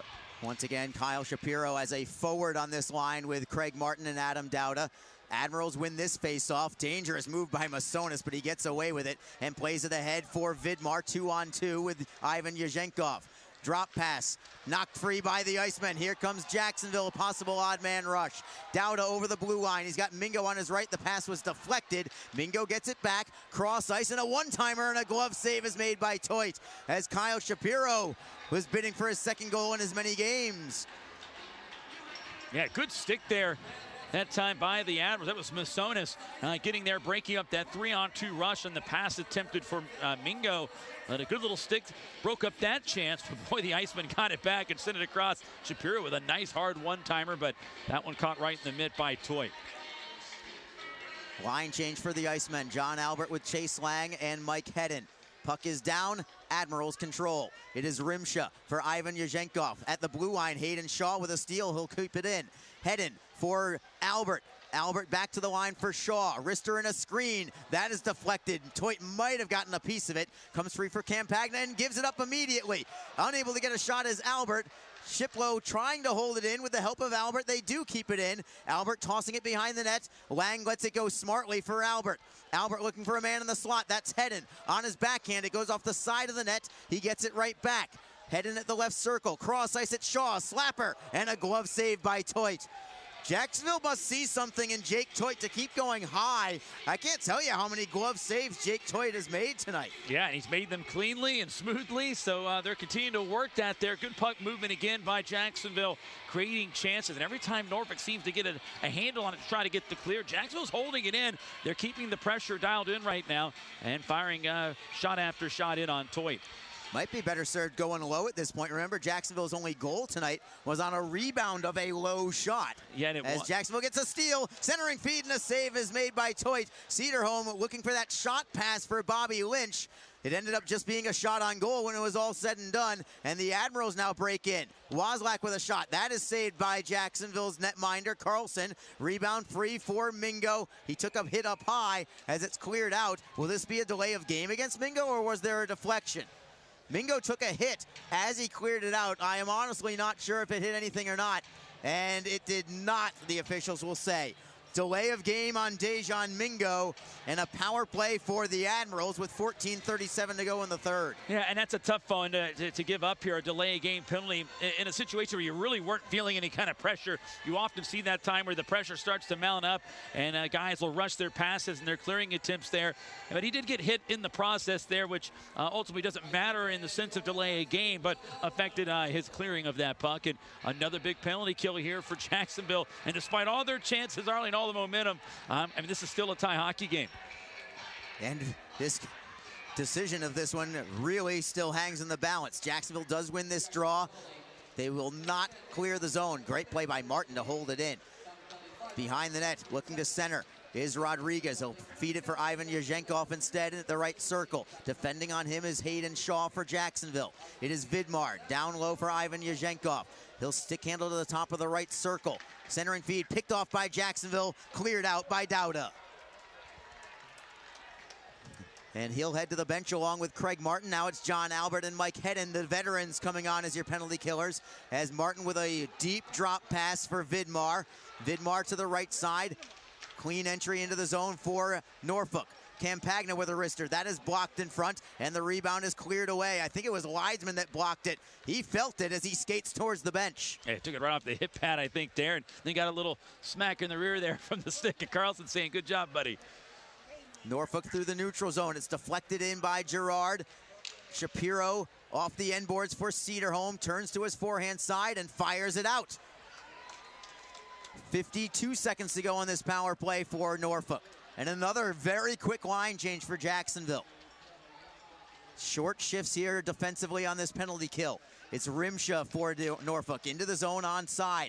Ross in the high slot has it poke checked away by the Icemen. Lang hustles for it and wins it and clears it. Excellent work by Chase Lang along with Kyle Shapiro that time.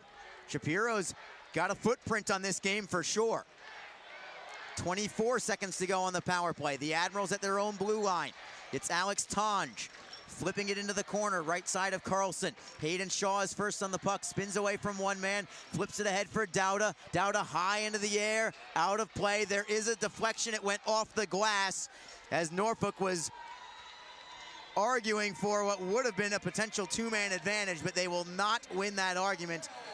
And the Icemen will just have a defensive zone face-off. Oh, yeah, that would have been made things even more interesting here. There would only been 10 seconds on a potential 5-on-3 had that been called. But again, it keeps Norfolk going with opportunities with the man advantage.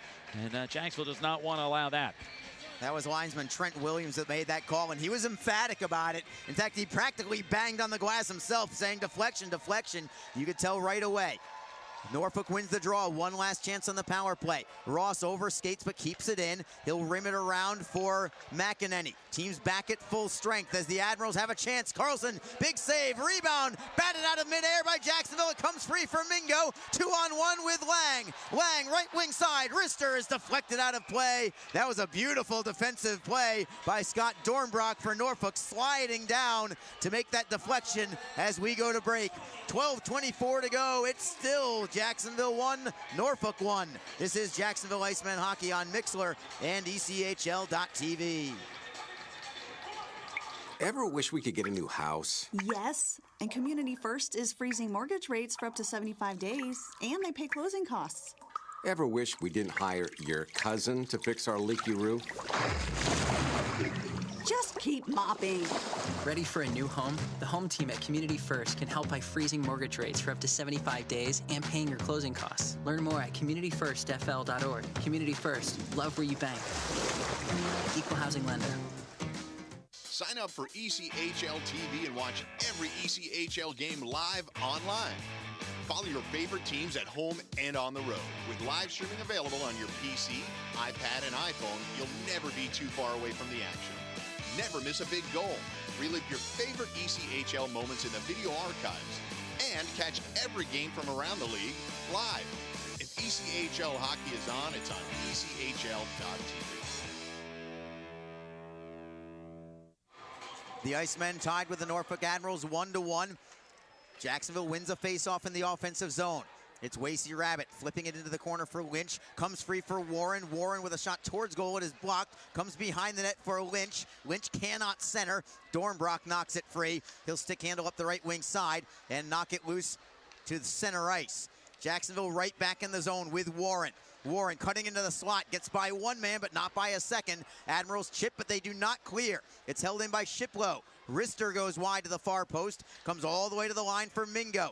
Flip pass, tossed off the glass for Rabbit in the right wing corner. Centering feed for Lynch. Save is made by Toit with the left shoulder. I'm not sure if he saw it.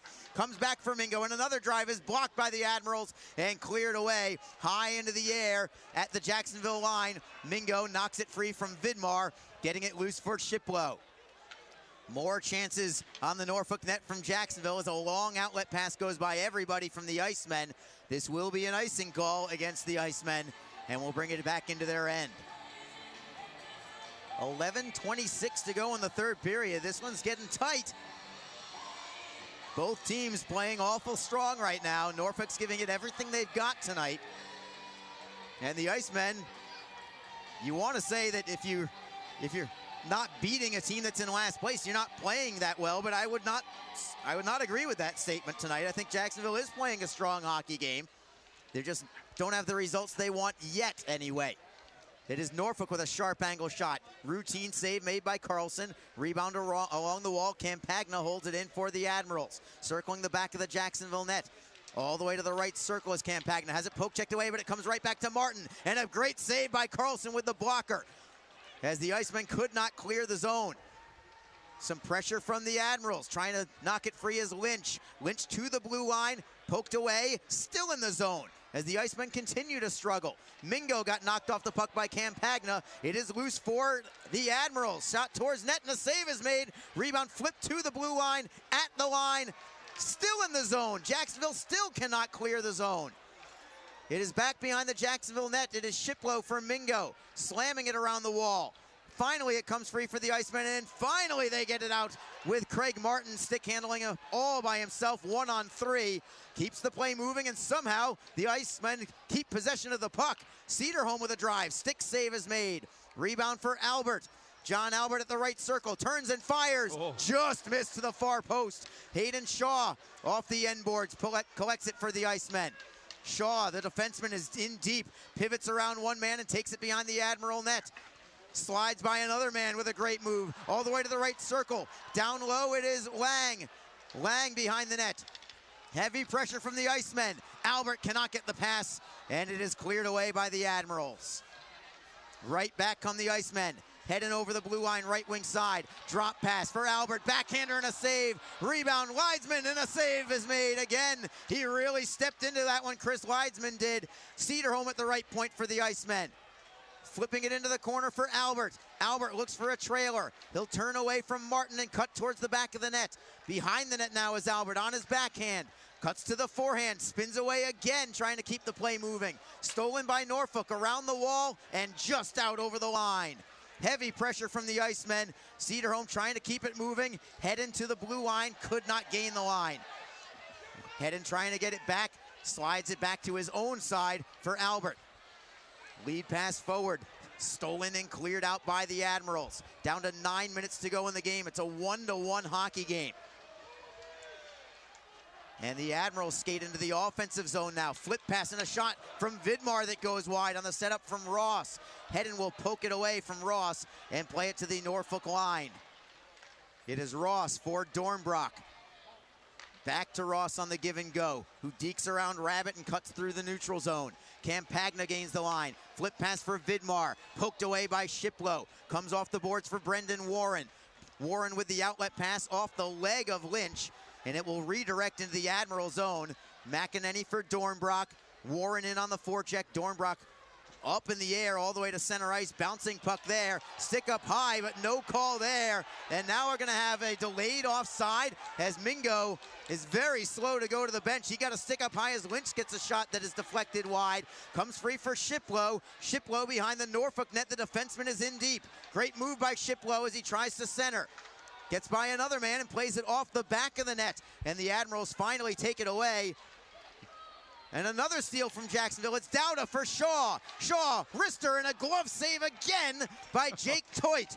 With 7:50 to go, the Icemen continue to just pepper the net, but they cannot solve Jake Toit tonight. And as for the fans, they are livid over that non-call on Dejan Mingo. Yeah, and Mingo definitely shaken up right now and being tended to by the trainer for a moment. Got a towel up there at the lip, but again, just took one up high there. That should have probably been called, but it was one of those plays where you got guys just kind of coming together at the same time. It would have been tough to make, but again, Jacksonville again knocking the door. They are controlling the pace in the play, Arlie. Toit is working that glove with some magic and authority here tonight. The Adam Dowda line on with Craig Martin and Kyle Shapiro as a forward tonight. Scramble for the puck. Another man goes down. There's your penalty. This one is on Norfolk. It is a cross-check against the Admirals. Adam Dowda drew it, and heading into the box for the Admirals is going to be Sebastian Vidmar. It's a Darley's Plumbing power play for the Icemen. Jacksonville's only goal tonight is a power play goal, and they've been pretty hot with the man advantage as of late. They have been, Arlie, and again, they had 2 power play goals the other night, and another power play goal tonight. I mean, their power play came in 9th in the league heading into tonight's play. It's hard to believe, but this group has looked great. Their puck movement's been fantastic, and they'll have to continue that here, get some more chances. And here again, we talked about it, Arlie, special teams will loom large here. As tightly contested as this game has been, we'll see if the Icemen can win another battle in that department. They do win this face-off, and they'll set up in the zone. It's Hayden Shaw to the left circle for Hedden. Back to the line for Shaw. One-timer is deflected on net. Toit makes the save. He is really starting to become the story tonight. Toit has made 37 saves on 38 shots. Jacksonville gets it back. It's Martin to the blue line for Shaw. Wrister in a screen and a glove save by Toit. And he puts his glove right in the face of John Albert, telling him, I got it, buddy, I got it. Yeah, kind of got it up there a little high. John Albert's face mask went up. He had to kind of shake it back down. Of course, John Albert not really reacting to it. You know, he'll just turn the other way. But another big stop. That was another tough save. There was traffic in front that time, Arlie, and there's that glove of Toit. He's been making it do wonders here tonight. Draw will be to Jake Toit's left. Norfolk wins the draw. They clear it immediately. Still plenty of time left on this power play. 1.5 minutes to go on it as Shiplow has it behind his own cage. 2 defensemen out there for the Icemen. It's Mingo with Shiplow. A steal by the Admirals. They'll poke it a little further into the Icemen zone. Shiplow right up the middle. Drop pass for Warren, picking up some speed through the neutral zone. Warren flying now over the blue line on the left wing, and a penalty coming. Is it both of them going? I didn't see what happened there. I was watching the rush into the zone. Both players are going. Ivan Yazhenkov for Norfolk, Luke Shiplow for Jacksonville. What are the calls going to be here from Eric Krasnichuk? It's going to stay a power play. And Shiplow tapping the glass with his stick. Oh, he better be careful. He's getting a talking to right now from Krasnichuk. Krasnichuk almost walked right into the penalty box with him. And slams the door. Yeah, Shiplow's got to be careful there. Again, you're on the power play in a tight 1-1 game. You don't want to pick up that extra penalty that's going to even the manpower back up. But he doesn't have to like the call, but just take it right now in the situation. Recognize it there. And nice talking to by Krasnichuk. Slashing on Ivan Yazhenkov, embellishment for Shiplow. So the Icemen with control of the puck back in their own end. Still 57 seconds to go on this power play. 6:39 to go in the third period of a 1-1 hockey game. It is Lynch for Jacksonville at the blue line. Great backhand sauce pass. Playing it down low for Albert. It deflects behind the net. Norfolk with the puck. They'll chip it around the wall. Tanj unable to clear it. Albert backhand. Lynch with a backhand. Save is made. Rebound comes back for Jacksonville. It is Hedden at the left circle for Shaw at the blue line. Back for Hedden. Wrister, another save by Jake Toit. As the Icemen continue to pound the net, but only one has gotten by Jake Toit. I mean, Toit has just been sensational tonight, Arlie. I mean, this was a guy that allowed 6 goals the other night. In 40 minutes. In 40 minutes of play. And 7, actually. Yeah, yeah, exactly. So, you know, this is just one of those things where, you know, again, it just goes to show you, I mean, he's been playing pretty well coming into that game on Wednesday, and then just had one of those bad nights. And then, boy, he talk about a bounce-back game and responding. I mean, his team is in this game strictly because of him right now, because the Icemen have completely outworked and outplayed and outchanced this Norfolk club. And hats off to the Admirals, especially Toit. He has loomed large here in this hockey game. One last chance on the power play for the Icemen as Mingo drops it for Warren, gives it up to the Admirals. Long outlet pass. Admirals trying to work short-handed. Tanj with a forehand and a save made by Carlson on the short-handed bid from Jacksonville against them. As teams return to full strength, it is Warren taking a hit, but the puck comes free for Mingo. Mingo starts a 4-man rush to the left side for Rabbit. Back for Mingo behind the Norfolk net. Lets it go for Dowda. Dowda with a centering feed, intercepted by Gerard, and the Admirals will skate with a 3-man attack. It is Tonj with a flip pass, poked away by Jacksonville. Rabbit knocks it away, trying to set up Dowda, but it's too far in front of him. We skate 5-on-5 right now. It's a 1-to-1 hockey game between the Icemen and Norfolk Admirals. 5 minutes, 10 seconds on the clock in the third period. Norfolk with the puck in the offensive zone. Ross tries to center.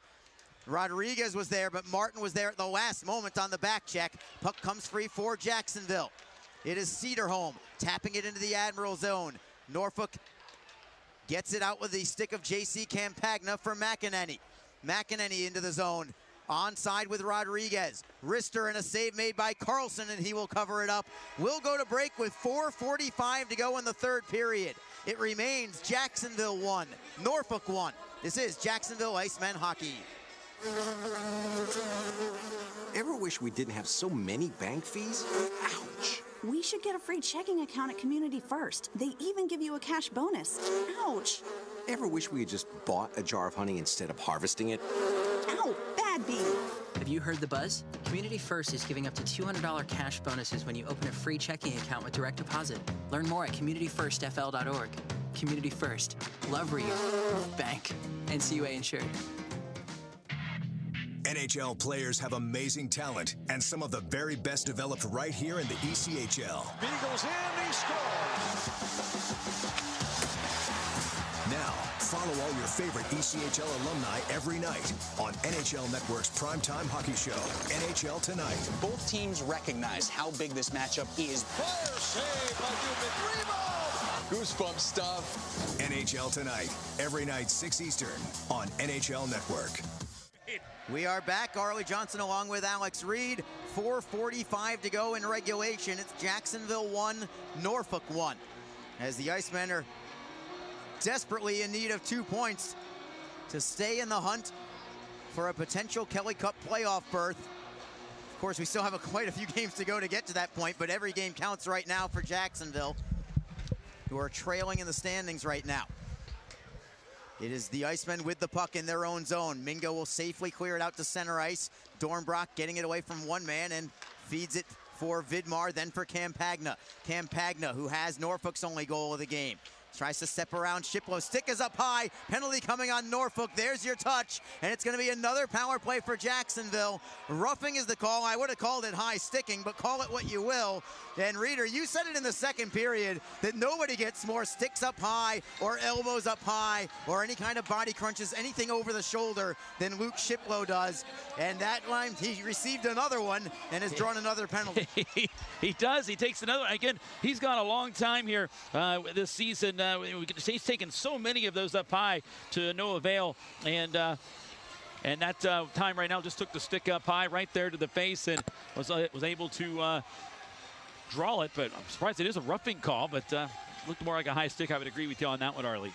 This is the 6th power play of the night for Jacksonville. They already have 41 shots on goal, and with only 4:20 to go in the third period, this is a huge opportunity. Whoa. And the Icemen somehow keep the puck in the zone. It could have been a 2-on-1 shorthanded the other way. Wasey Rabbit, left circle to the line for Shiplo. Cross ice, it is Mingo.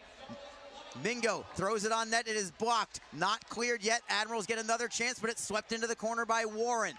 Gerard first on the puck. He does not clear it. What a play by Shiplo. Mingo at the right circle as the Icemen still have it in the zone. It is Shiplo to the left for Rabbit. Holds the shot, plays it down low. Lang to the forehand. Warren gets a shot. Save is made. Rebound, and it is covered by Toit. The Icemen are doing everything in their power to take their first lead of the night. And Jake Toit, #1 star right now, at least, for the Norfolk Admirals. Oh, without question, Harley. He is, I mean, regardless how this plays out, I mean, he has been the story here for the Admirals. Again, we talked about, I mean, there's 42 shots on net, tons of danger scoring opportunities. He's been able to turn them aside. He has given his team a chance to try to get that next go-ahead goal. They just have been able to do so up to this point right now, Harley. And again, he's under siege again because the Icemen are on another power play, and the power plays look pretty good. Rod Taylor is furious with the referee right now. I'm not sure why. I think it's about the keep-in that they thought that puck came out. They may have an argument there. They're saying that Shiplo did not hold that one in, but I think that's what he was upset about, especially as close as this game is right now. He wants to make certain they're getting it right. Admirals win this faceoff and clear it the length of the ice. We had a perfect sight line as to whether that was onside or offside. That was onside all day. And I would tell you if it wasn't. We're pretty honest here. As Lynch carries up the right side, he's going to break in. Tries to wrap it around. Toit somehow keeps it out. Centering pass. Lynch gets it back. Feeding it into the corner for Albert. Albert to the line for Shaw. Cross ice. It comes for Hedden. Seam pass for Albert at the right circle. Wrister is deflected into the corner. Albert gets it back, or Hedden rather. Hedden to the line for Shaw. Still 40 seconds to go on the power play. Albert, cross ice for Hedden, and he loses the handle. The Admirals try to come up the right wing side. They'll skate with it shorthanded. Three-man rush. Ivan Yazhenkov around one man. Save made by Carlson. Rebound for Albert. Here come the Icemen with another rush. 25 seconds to go on the power play. Lynch over the blue line onside. Lynch in the right wing corner. Plays it around the wall. All the way to Hedden. 16 seconds to go on the power play. We're down to 2:34 left in the third period. 1-1 game. Wrister is deflected wide. I think that Albert got a piece of it. It's Martin down low for Albert. 3 seconds to go on the power play. The pass for Hedden. Slap shot is blocked, and the rebound is cleared. Team skate 5-on-5. 2:14 left in the game. Hayden Shaw nearly lost the handle, now does lose the handle. Norfolk, and a huge save by Carlson, keeping the Icemen tied up as the Icemen again could not clear the zone properly. Icing against Jacksonville, and Adam Carlson has made some incredible saves to keep this one at 1-1 as well. I agree with you. He's been fantastic as well. I mean, both goaltenders. He hasn't been challenged as much, but that one was a big-time game-saving save right that time. I mean, it was just unreal. The good look in the slot, and he had to react to it. Great shooting lane, and Norfolk, they haven't had a ton of possession, a ton of chances to get one there, though, and Carlson coming up with the big stop. We're down to the final 2 minutes of regulation. Puck is just to the left of Carlson, who will freeze it for a draw. Shots on goal, Jacksonville 42, Norfolk 25. 17 shots this period from the Icemen, 11 for the Admirals. Draw will be to Carlson's left. And it is won by the Icemen. Shiplo up the boards and out to center ice. Norfolk trying to skate right back in the zone. Rodriguez rubbed out on the play by Mingo. Mingo got spilled on the play, no call. Held in by the Admirals. Mingo tries to poke it free, or Rabbit does rather, but it's not out yet. Dornbrock pinches in from the blue line. Poked away by Rabbit. It comes free for Brendan Warren. Warren through the neutral zone with Lang. Just dropping it down low. Lang tries to keep the play moving along the wall. Got a centering pass away. Save made by Toit off the stick of Adam Dowda with 1:20 to go in the third period. Jacksonville keeps it in the zone. It is Mingo for Shiplo. Around a man. And another glove save by Toit as the Icemen are now up to 44 shots on goal. An incredible effort from the Icemen to try and break this tie. Equally incredible from netminder Jake Toit with 43 saves on 44 shots tonight. He has been brilliant. And we still don't know who's going to come away with a 2-point victory tonight. 1:12 to go in the third. It's Jacksonville 1, Norfolk 1. A far cry from the 9-6 game we had on Wednesday. Jacksonville wins the faceoff. Heading into the corner. Picked off there by the Admirals. They're just standing behind their own net now in the final minute of play. McEnany looking to get away from Dowda. McEnany stick handles up the left wing boards. It goes off the wall, back into the Jacksonville zone. No icing here. The Icemen have the puck. 47 seconds to go in the third. Mingo carries up the right side. Looking for Dowda. Over the blue line and into the corner. McEnany first on the puck. Nearly lost the handle. Now does lose the handle. Centering pass, and it's intercepted by the Admirals. Ivan Yazhenkov knocks it out to center ice. And the Icemen will be called for touching the puck with a high stick. With 32 seconds to go in the third period. pretty different than 2 nights ago, I would say. Yeah, you go from a game in which defense and goaltending maybe a little optional there, and a 9-6 contest, and then, well, followed up the next night, same 2 teams, and each team's only been able to muster up 1 goal. Goaltending has been outstanding on both sides here tonight. Admirals with the puck. They'll skate inside their own line with it. Martin to the right for Rodriguez. Rodriguez wristed in behind Carlson's net. He stays in his crease. Mingo first on the puck. High into the air, safely out to center ice. Dornbrock for Martin from the red line. Again, wristing it around the wall. Mingo will be first on the puck once more. Dropping it behind his net for Rabbit. Maybe one last chance. 8 seconds to go in the third. It is Warren over the blue line. Up the left side. Wrister on goal. Fitting that it's a wraparound, and where is the puck? It finally gets blocked in front as Toit made another glove save right at the horn, and he almost didn't sprint to the finish line there. He thought that game was over. Yeah. There was still another second or 2 left, and Warren almost got a wraparound to win it. Could you imagine if that had happened, the performance that he has put in, if that had played out in that way? But it did not, and we are headed to overtime here, Arlie. Both teams getting points here tonight. I think both teams deserving of that, and especially with the goaltending that Toit has brought. But here we go, an overtime chance, and a big extra point here on the line. And if you're the Icemen and the situation, and you're trying to catch up and get into the standings here, this is one you got to come away with. You need victories and 2 points against the teams that you're supposed to beat. Don't mind that it goes to overtime. I don't care at all if the Admirals get 1 point, but you've got to find a way to win this game and get the 2 points. The Icemen have played very well. Norfolk has played well as well, but nobody better on the ice tonight than Jake Toit, who has saved 44 of 45 shots. But we still do not know who's going to end up winning this one as the Icemen and Admirals go to overtime. In overtime this year, the Icemen record 3-5 in overtime. If it gets to shootout, they are 1-1 in a shootout. As for Norfolk, only 2-6 in overtime, but one of the wins was against Jacksonville back in Norfolk. They have not had a shootout all season long. All 8 of their games that have gone beyond regulation have ended in OT. I do remember that game there just before the Thanksgiving, or just after Thanksgiving. Norfolk actually took the first game of the season set there in overtime. It was River Rimshaw who scored the game winner early in that overtime session there as well, finishing off a nice backhand shot. So it's again, second time 2 teams have been in overtime. We'll see how it plays out here. Big extra point on the line, Arlie. Admirals win the draw. Possession is so critical in overtime with 3-on-3 on the ice. There's so much space out there that you want to make sure you maintain possession of the puck, and it is the Admirals with it. Alex Tonge defended by a forward, John Albert. Tonge into the zone, tries to cut around Albert, cuts towards net. Save is made by Carlson. Rebound goes behind the net, and the Icemen have it. It is Albert up the left wing side with Mike Hedden 2-on-2 for the moment. Albert curls at center ice and drops it for Mingo. Mingo by himself now, goes to the backhand and throws it just wide. It caroms all the way out to center ice. Jacksonville maintains possession. I like that setup, Arlie. The Icemen kind of lured the Admirals over to that right wing side of the ice and then swung it back across with the full steam ahead. And Dejan Mingo, that allowed him to get that chance. He just slid that backhander wide. Now it is Brendan Warren for the Icemen. Deep in his own zone, long outlet pass. That's a dangerous pass. And it's going to be called icing against Jacksonville.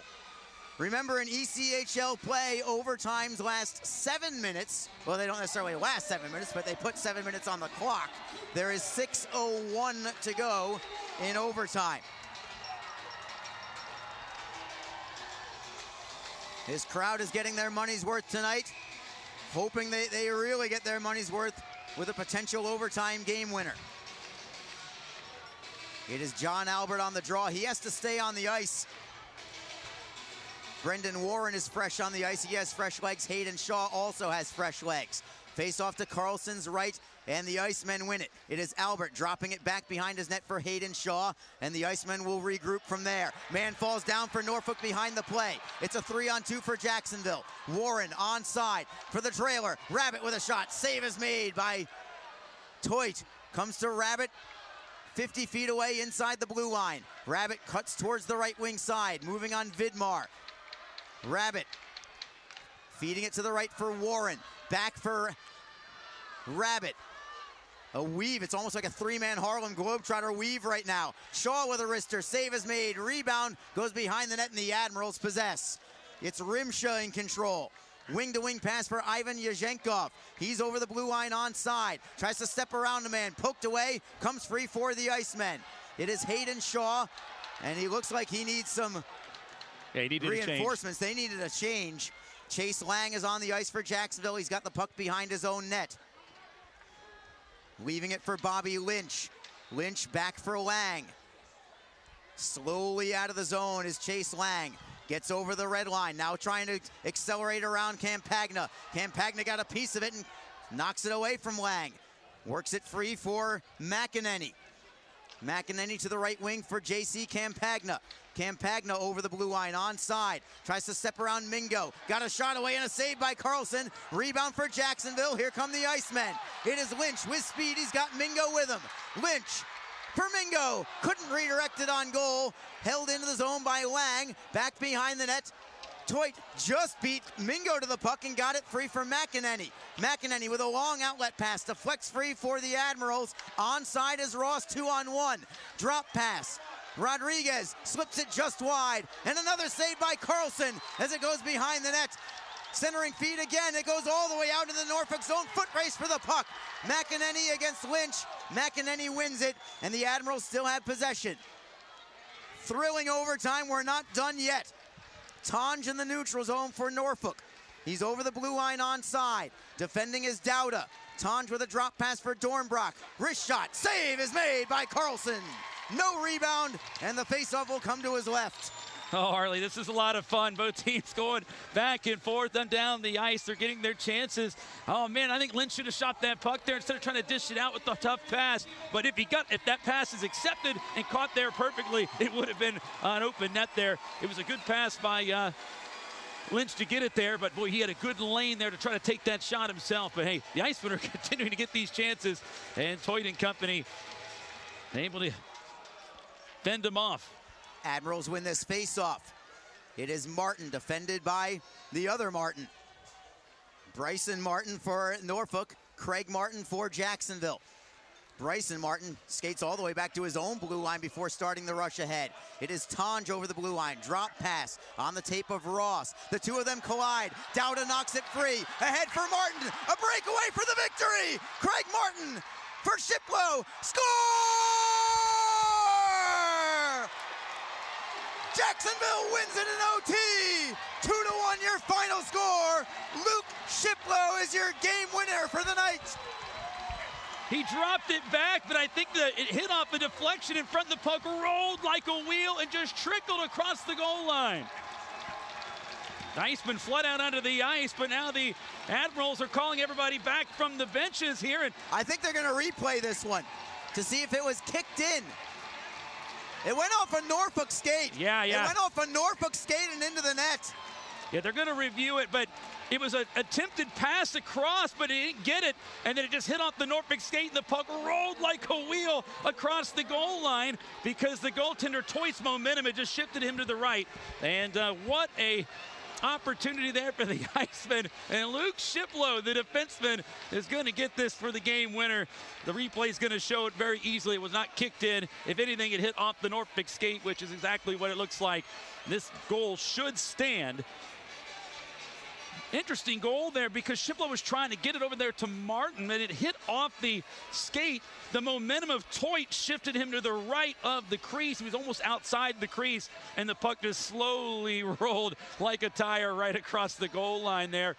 So it was Martin trying to get it to Shiplow. Shiplow didn't get much on the opportunity. Actually got the first shot off, and then it hit off the skate of the defenseman for Norfolk, and it banked in, and that should do it as they showed the replay up on the board. And I think the Admirals know that this one is going to not go their way. That was Bryson Martin's skate who it banked off of. Shiplow was the last one to touch it. The initial angle, you couldn't see that he made contact with it, but Toit made a great save on that first opportunity. The puck came out on the rebound, hit the skate of Martin, and then just rolled like a wheel across the goal line. And that is how this one should finish. They're still taking a look at it. They're trying to get this replay here, and the Icemen are high-fiving. They already know, because they saw the replay up above. But they're taking a long time to look at this one right now. And it is a goal. And this is a 2-1 overtime win for the Jacksonville Icemen. And they already had their celebration. Now they'll get a second one as they come out to center ice to salute their fans. But a 2-1 victory here on a night in which Jake Toit, the Norfolk Admirals goaltender, was simply sensational, making 46 saves here in this hockey game and made a big save on the game winner. It just hit off his defensive skate and trickled across the goal line for the victory. Big win here for the Icemen, without question, as they will head on the road here tonight. But they're going to have the 3 stars here momentarily. But Atlanta leading Orlando by a 6-0 count, while Cincinnati, at last check, has a 3-1 lead over Greenville. So the Icemen have an opportunity to gain some ground tonight. Let's send it down to Joe Massa for the 3 stars. Adam Carlson, the number 3 star here, despite getting the win, made 28 saves here in this game. From Norfolk, goaltender number 1, Jake Toit. Yeah, Jake Toit, the number 2 star of this game, without question, making 46 saves. With his game-winning goal, number 4, Luke Shiplow. Luke Shiplow, the game winner here today, gets the number 1 star. As he gets the tally here in overtime, he's also had an assist in this game. Really treated to a phenomenal game tonight, ending with a game winner off of your stick. Take us through that play. I know it's not necessarily how you drew it up, but you'll take a game winning in overtime any way you can get it. Yeah, I mean, it was a little ugly there, but I mean, it went in the net, and that's all you can ask for. And the most important thing, 2 points against this club that played much better than they did on Wednesday night. And I know you wanted to have a much better defensive performance than you did on Wednesday. What was the talk about that coming into this night, about how you guys wanted to perform based on the victory a couple days ago?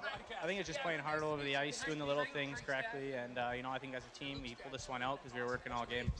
And you pounded the net with 48 shots on goal tonight. I know that was also part of the game plan. You kept knocking on the door, but you didn't get discouraged. Just keep, chipping away, and ultimately you get the game winner. Yeah, I mean, that was great. 2-on-0 there with Marty, one of my buddies, so, I mean, it worked out nicely. All right, congratulations, Luke. Well done. Thanks a lot. There's your game winner in overtime, Luke Shiplow. Shiplow also with an assist here in this game, finishing with a goal and an assist. He's your number 1 star. The Quinnipiac connection is Shiplow and Martin connecting there on that opportunity to get the win here for Jacksonville. And 2-1 win. What a wild one it was. A game in which Jacksonville largely controlled. I mean, they outchanced the Admirals. They outshot them. They outworked them, I think, at times. They were just all over them. But Jake Toit got the job done here tonight for the Admirals to at least get them a big point, and very nearly could have won that game for him, stopping 46 of 48 shots thrown his direction tonight, including 20 in the 3rd period by Jacksonville and 3 in overtime as well. So Jake Toit bouncing back after a tough outing on Wednesday. And I think both teams deserved a point here. And again, hats off to the Admirals. They came out, got the first goal, set the tone. It wasn't a very good first period for Jacksonville, as they did not come out well early. Norfolk came out trying to set a physical tone in this hockey game. They were able to do that and eventually work their way to a first goal of the game, scored by J.C. Campagna at 7:49, his 12th of the year, set up by Taylor Ross as well as Gerard. 1-0 Norfolk at that point. We would head to the 2nd period, and it would be the